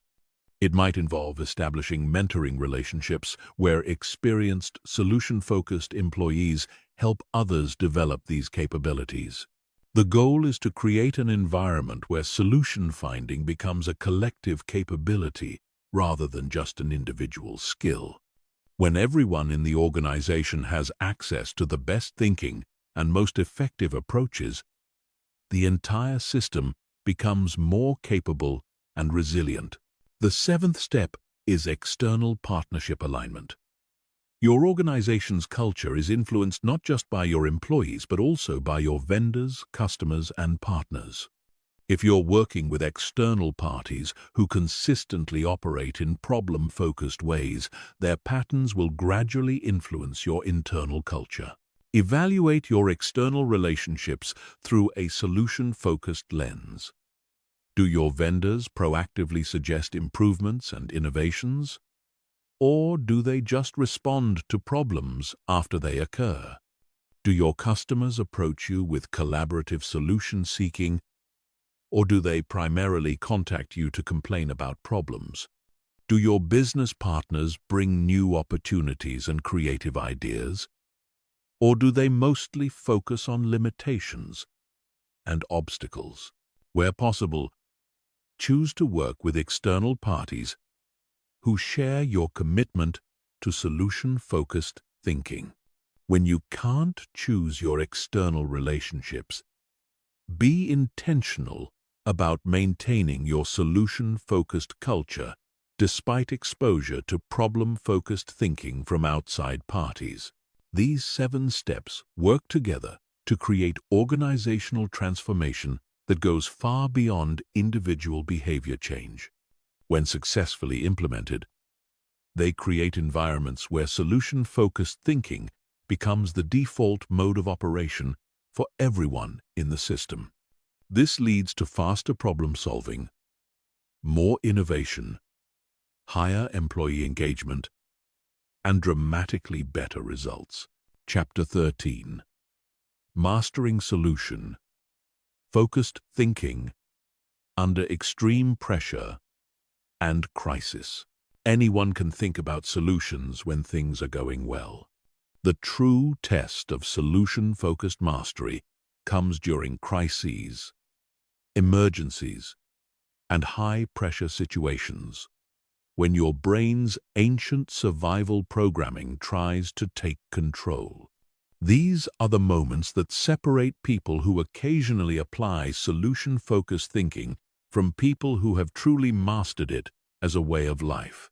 During extreme pressure, your brain automatically activates what psychologists call the threat detection system. This floods your body with stress hormones, narrows your attention to immediate dangers, and impairs your ability to think creatively about solutions.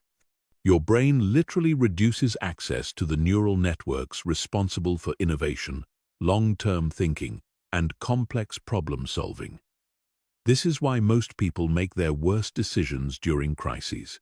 But crisis situations also present the greatest opportunities for breakthrough solutions when normal approaches aren't working, when resources are limited, when time is short. Conventional thinking often proves inadequate. The people who can maintain solution-focused thinking during these moments often discover innovations and approaches that wouldn't have emerged under normal circumstances. The key to maintaining solution-focused thinking under pressure is understanding that your brain's crisis response is automatic, but your response to the crisis response is voluntary. You can't prevent your brain from activating threat detection, but you can train yourself to quickly override it and shift into solution mode even when your body is flooded with stress hormones. The first technique for crisis solution focusing is called pressure breathing. When you're under extreme stress, your breathing automatically becomes shallow and rapid, which reinforces your brain's perception that you're in immediate danger. By consciously controlling your breathing, you can actually calm your nervous system and restore access to your higher-level thinking capabilities.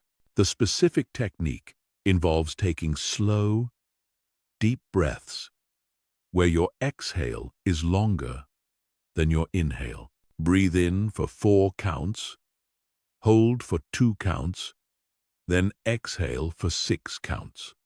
Repeat this pattern for 1 to 2 minutes.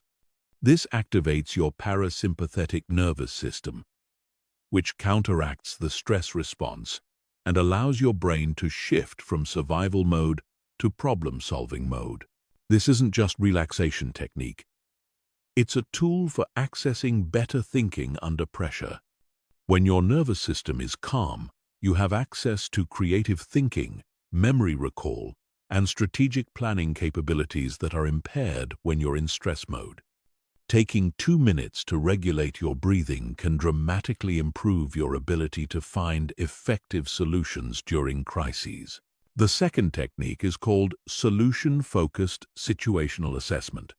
Most people respond to crises by immediately focusing on everything that's wrong, which amplifies their stress and makes the situation seem even more overwhelming than it actually is. Solution-focused assessment involves a systematic process for gathering information without triggering additional stress responses. Start by identifying exactly what needs to be solved without adding emotional interpretation. Instead of, "This is a complete disaster and everything is falling apart," you assess, "Revenue decreased 30% and we need to reduce expenses by $50,000 this month." Focus on specific, factual information rather than catastrophic interpretations. Next, quickly inventory your available resources without dwelling on what you lack. What skills, knowledge, relationships, tools, and assets do you have access to right now? What has worked in similar situations before? Who could potentially help? What options exist that you haven't considered yet? This resource inventory shifts your brain from scarcity thinking to abundance thinking, even in challenging circumstances. The third technique is rapid solution iteration. During crises, you don't have the luxury of finding perfect solutions. You need to find workable solutions quickly and improve them as you go. This requires abandoning perfectionist thinking and embracing what researchers call satisficing. Finding solutions that are good enough to address the immediate need while creating space to develop better solutions later. Generate multiple potential solutions quickly without evaluating them immediately. Set a timer for 5 minutes and brainstorm as many options as possible, no matter how unconventional or imperfect they might seem. Once you have a list of options, quickly select the one that offers the best combination of speed, feasibility, and impact. Implement it immediately while continuing to develop backup options. This approach prevents you from getting stuck in analysis paralysis during time-sensitive situations. It also builds momentum that often leads to additional insights and opportunities as you take action. Many breakthrough solutions emerge not from perfect initial planning, but from rapid experimentation and course correction. The fourth technique is stakeholder solution mobilization. Crises often feel overwhelming because you're trying to solve everything yourself. But crisis situations also create opportunities to mobilize help from people who wouldn't normally be available. The urgency of the situation often makes others more willing to contribute resources, time, and expertise than they would under normal circumstances. Quickly identify everyone who has a stake in solving the current challenge. This includes obvious stakeholders like employees, customers, and investors, but also less obvious parties like vendors, competitors, industry associations, and even government agencies.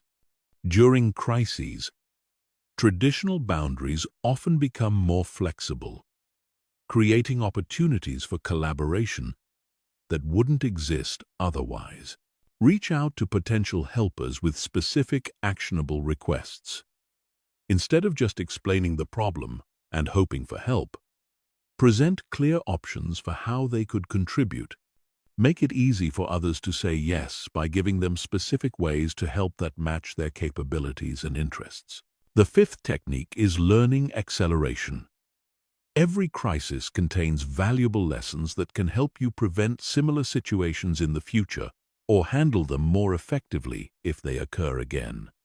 But most people are so focused on just surviving the immediate challenge that they fail to extract these lessons systematically. During the crisis, keep brief notes about what you're learning, what approaches are working, what assumptions proved incorrect, what resources turned out to be more valuable than expected, what relationships provided unexpected help, what skills would have been most valuable to have before this crisis occurred. After the crisis passes, conduct a systematic after-action review. What were the early warning signs you could watch for in the future? What preventive measures could reduce the likelihood or impact of similar situations? What capabilities should you develop to handle these situations more effectively? What systems or processes need to be improved? The sixth technique is maintaining future focus. Crisis situations naturally pull your attention toward immediate problems and short-term survival. But the most effective crisis management involves simultaneously addressing immediate needs while positioning for long-term success. The decisions you make during crises often have implications that extend far beyond the immediate situation. Ask yourself, how can we handle this crisis in a way that actually strengthens our position for the future? What opportunities might emerge from this challenge that wouldn't exist otherwise? How can we use this situation to develop capabilities, relationships, or innovations that will serve us long after the crisis passes? This future-focused thinking prevents you from making desperate decisions that solve immediate problems but create bigger problems later. It also helps you identify opportunities for breakthrough improvements that often become visible only during challenging periods. These techniques work because they address the specific ways that pressure and stress interfere with solution-focused thinking. They help you maintain access to your full cognitive capabilities even when your body is telling you to panic. They prevent you from making crisis-driven decisions that create more problems than they solve. And they position you to emerge from challenging situations stronger and more capable than when you entered them. Chapter 14. The Long-Term Mastery Path. Becoming a solution. Focused leader that others follow. Developing personal solution-focused thinking is just the beginning. True mastery comes when you become the kind of person that others turn to for guidance during challenging times. When people know that you can find solutions where others see only problems, when they trust your ability to navigate uncertainty and complexity, when they feel more capable and confident just by being around you, that's when you've achieved solution-focused mastery. This level of influence doesn't happen by accident. It requires deliberately developing leadership capabilities that go far beyond personal problem-solving skills. You must learn to help others access their own solution-finding abilities, to create environments where innovative thinking flourishes, and to maintain unwavering confidence even when facing seemingly impossible challenges. The journey to solution-focused leadership begins with understanding that people don't follow your solutions. They follow your certainty that solutions exist. Anyone can present a good idea when they happen to think of one. But leaders who consistently attract followers are those who maintain unshakable faith in human capability and resourcefulness. even when they don't yet know what the specific solutions will be. This certainty isn't based on arrogance or false confidence. It's based on deep understanding of human history, psychology, and potential.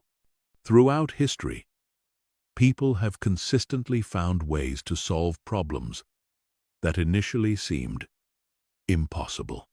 Every technology you use, every system you benefit from, every convenience you enjoy, exists because someone refused to accept that a challenge was unsolvable.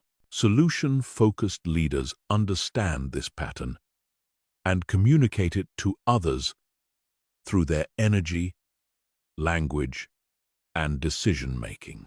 They don't promise that solutions will be easy to find or quick to implement. They promise that solutions exist and that the team has the capability to find them if they approach the challenge systematically and persistently. The first element of solution-focused leadership is developing what researchers call solution efficacy in others.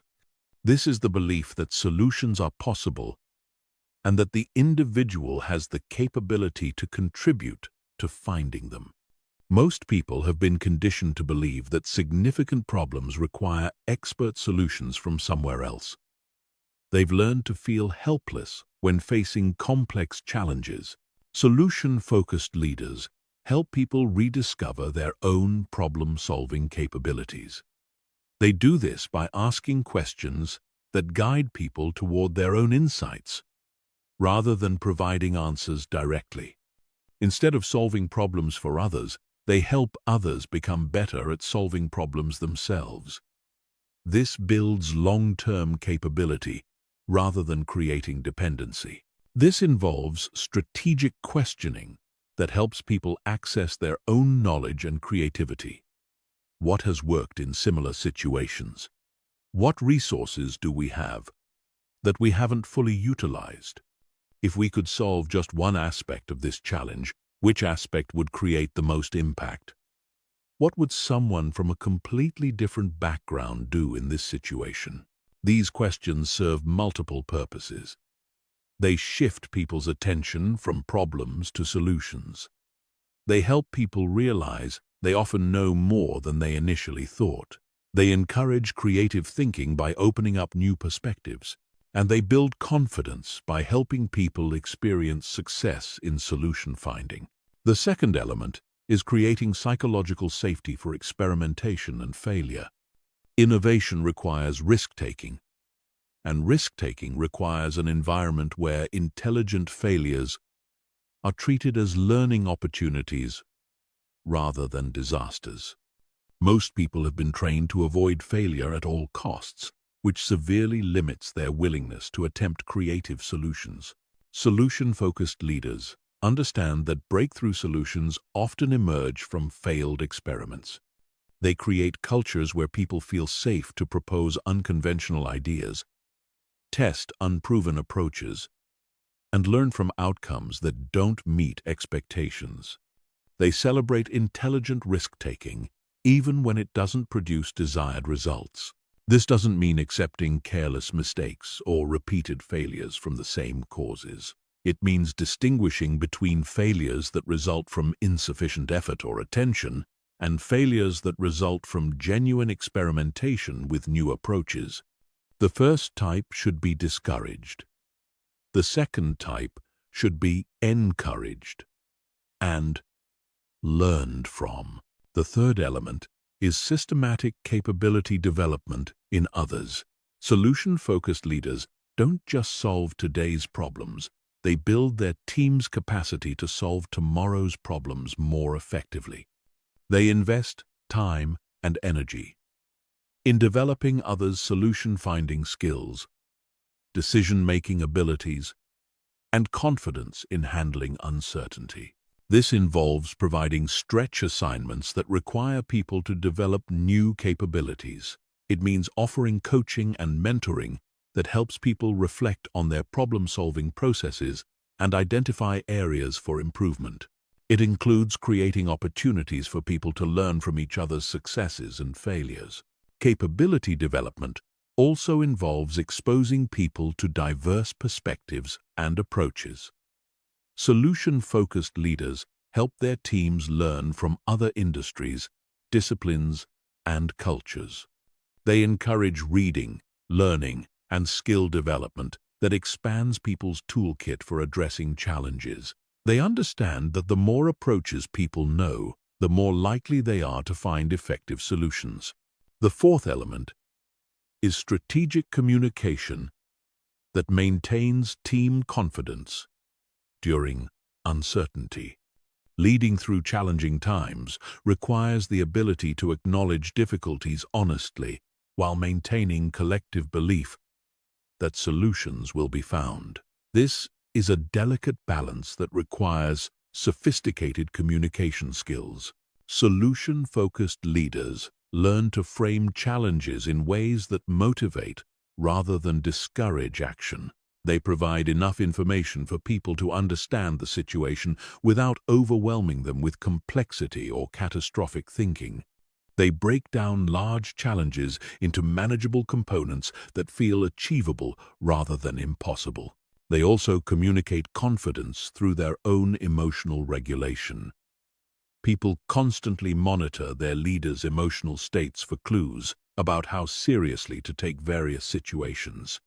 Leaders who remain calm and focused during crises help their teams access their best thinking capabilities. Leaders who panic or express despair trigger stress responses that impair everyone's problem-solving abilities. The fifth element is building solution-focused systems and processes.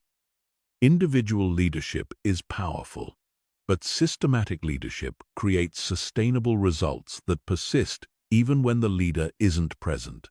Solution-focused leaders design organizational systems that automatically encourage solution-oriented thinking and behavior. This might involve redesigning meeting structures to focus on solution generation rather than problem analysis. It could mean implementing decision-making frameworks that help teams evaluate options systematically rather than reactively. It might include creating recognition and reward systems that celebrate creative problem-solving and innovative thinking.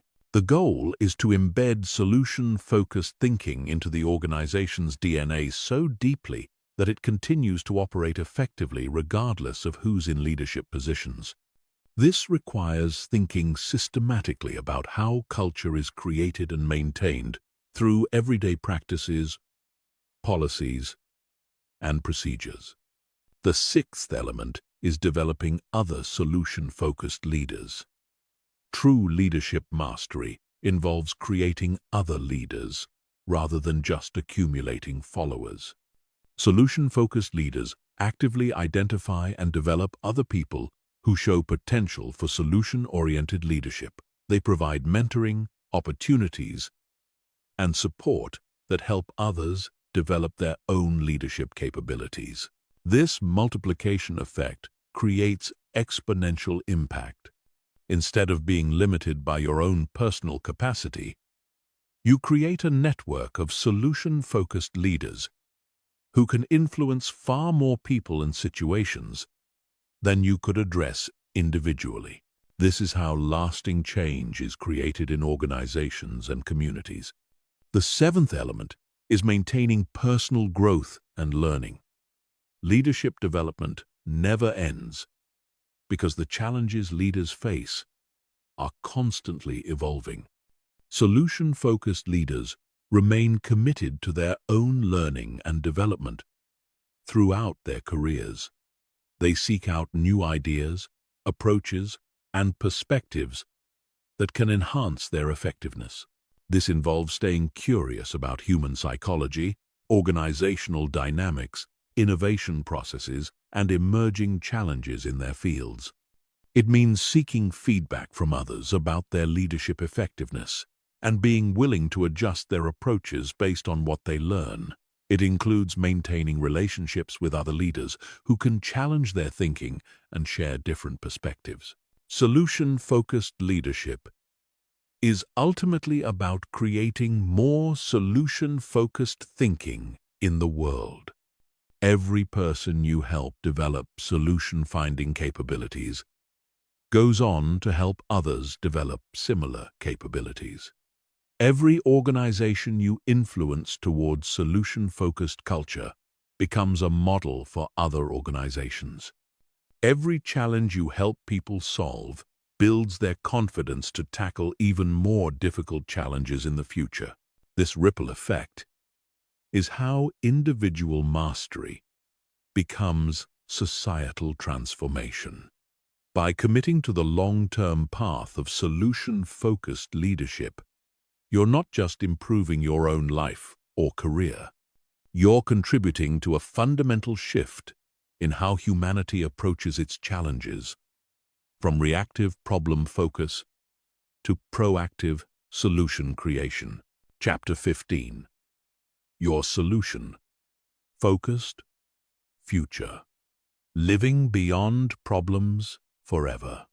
You now possess something that most people never develop: a complete understanding of how to transform any challenge into an opportunity for growth, innovation, and breakthrough results. You understand why your brain defaults to problems, how to override that programming, and what specific techniques to use for finding solutions in any situation.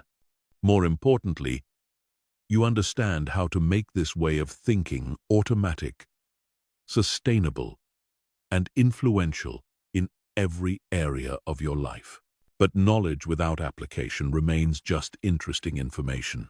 The difference between people who occasionally think about solutions and people who consistently create extraordinary results comes down to one thing: implementation.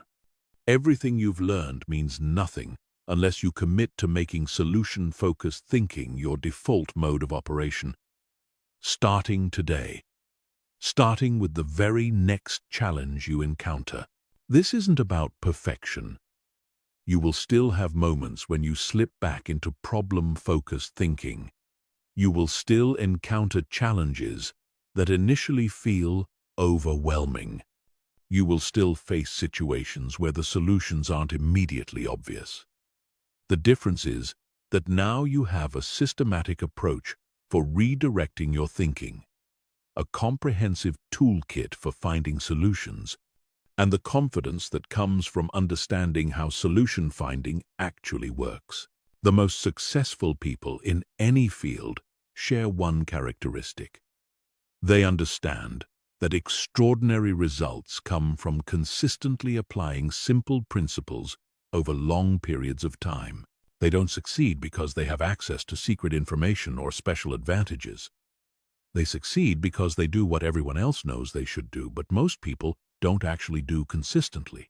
Solution-focused thinking is one of those simple principles that creates extraordinary results when applied consistently.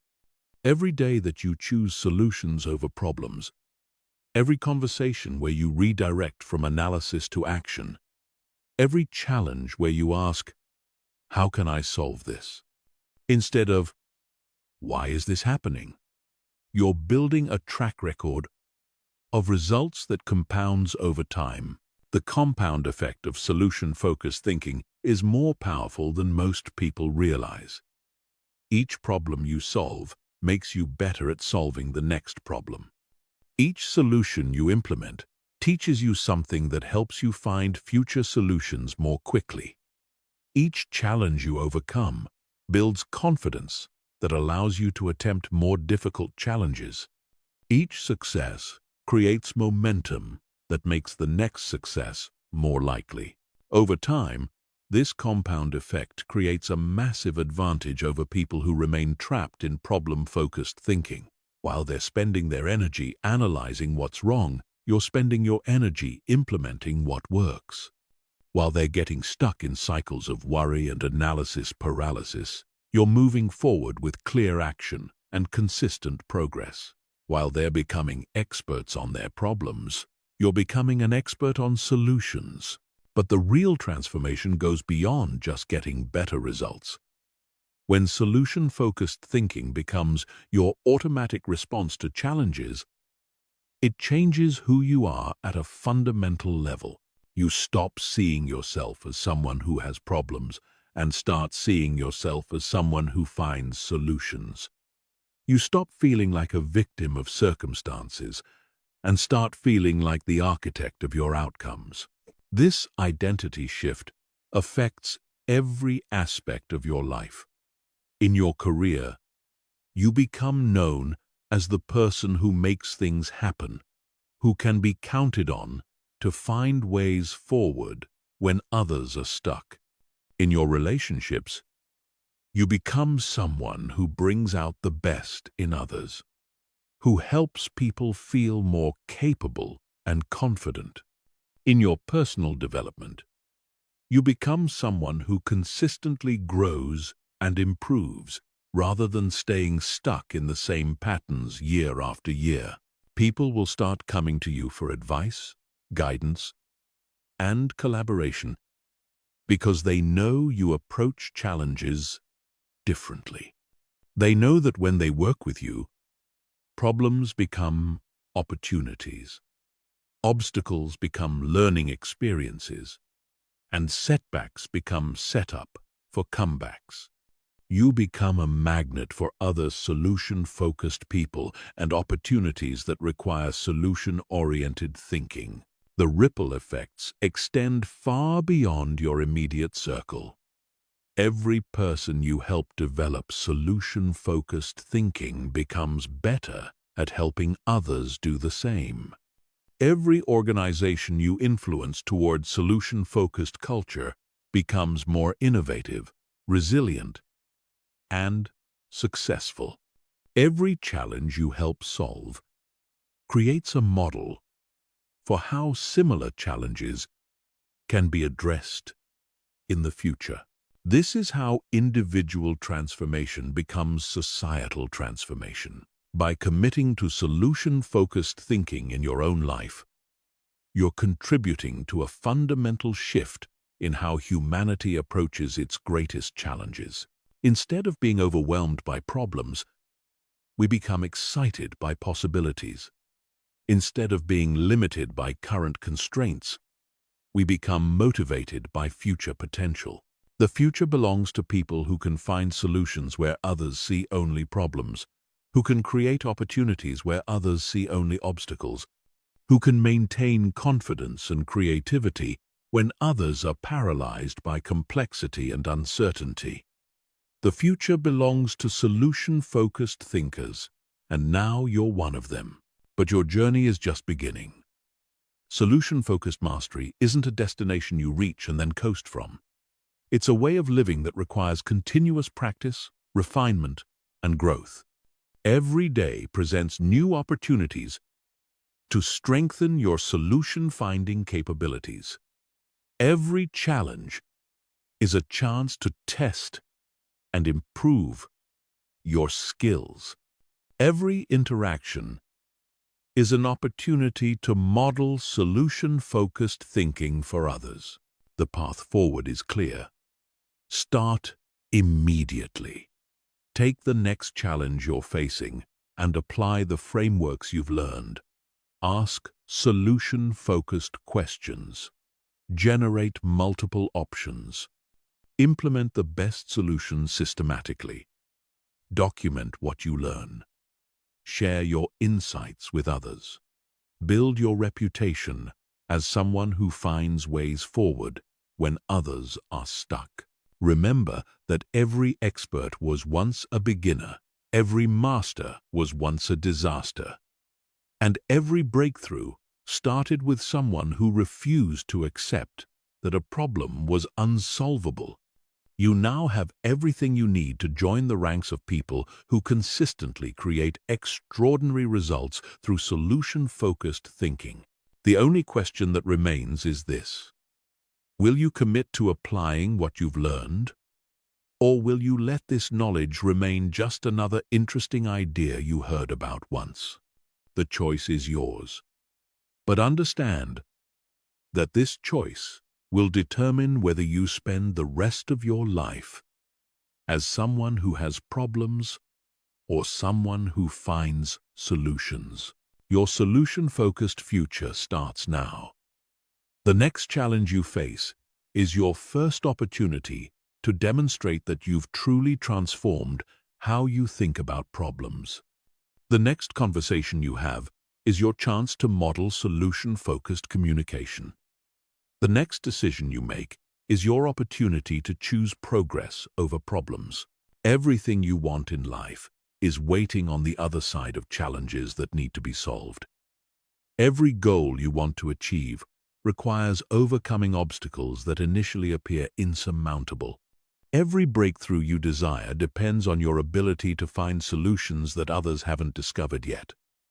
Now you have the tools, the understanding, and the confidence to find those solutions. The world needs more solution-focused thinkers. It needs more people who approach challenges with creativity instead of fear, with resourcefulness instead of helplessness, with confidence instead of despair. It needs people who can find ways forward when the path isn't obvious, who can create possibilities when options seem limited, who can maintain hope when others are giving up. You can be one of those people. In fact, after everything you've learned, you already are one of those people. The only question is whether you'll claim that identity and live up to your potential, or whether you'll allow old patterns to pull you back into problem-focused thinking. The choice is yours, but choose quickly, because while you're deciding, challenges are waiting to be solved, opportunities are waiting to be discovered, and a solution-focused future is waiting to be created. Your transformation is complete. Your journey is just beginning. Make it count.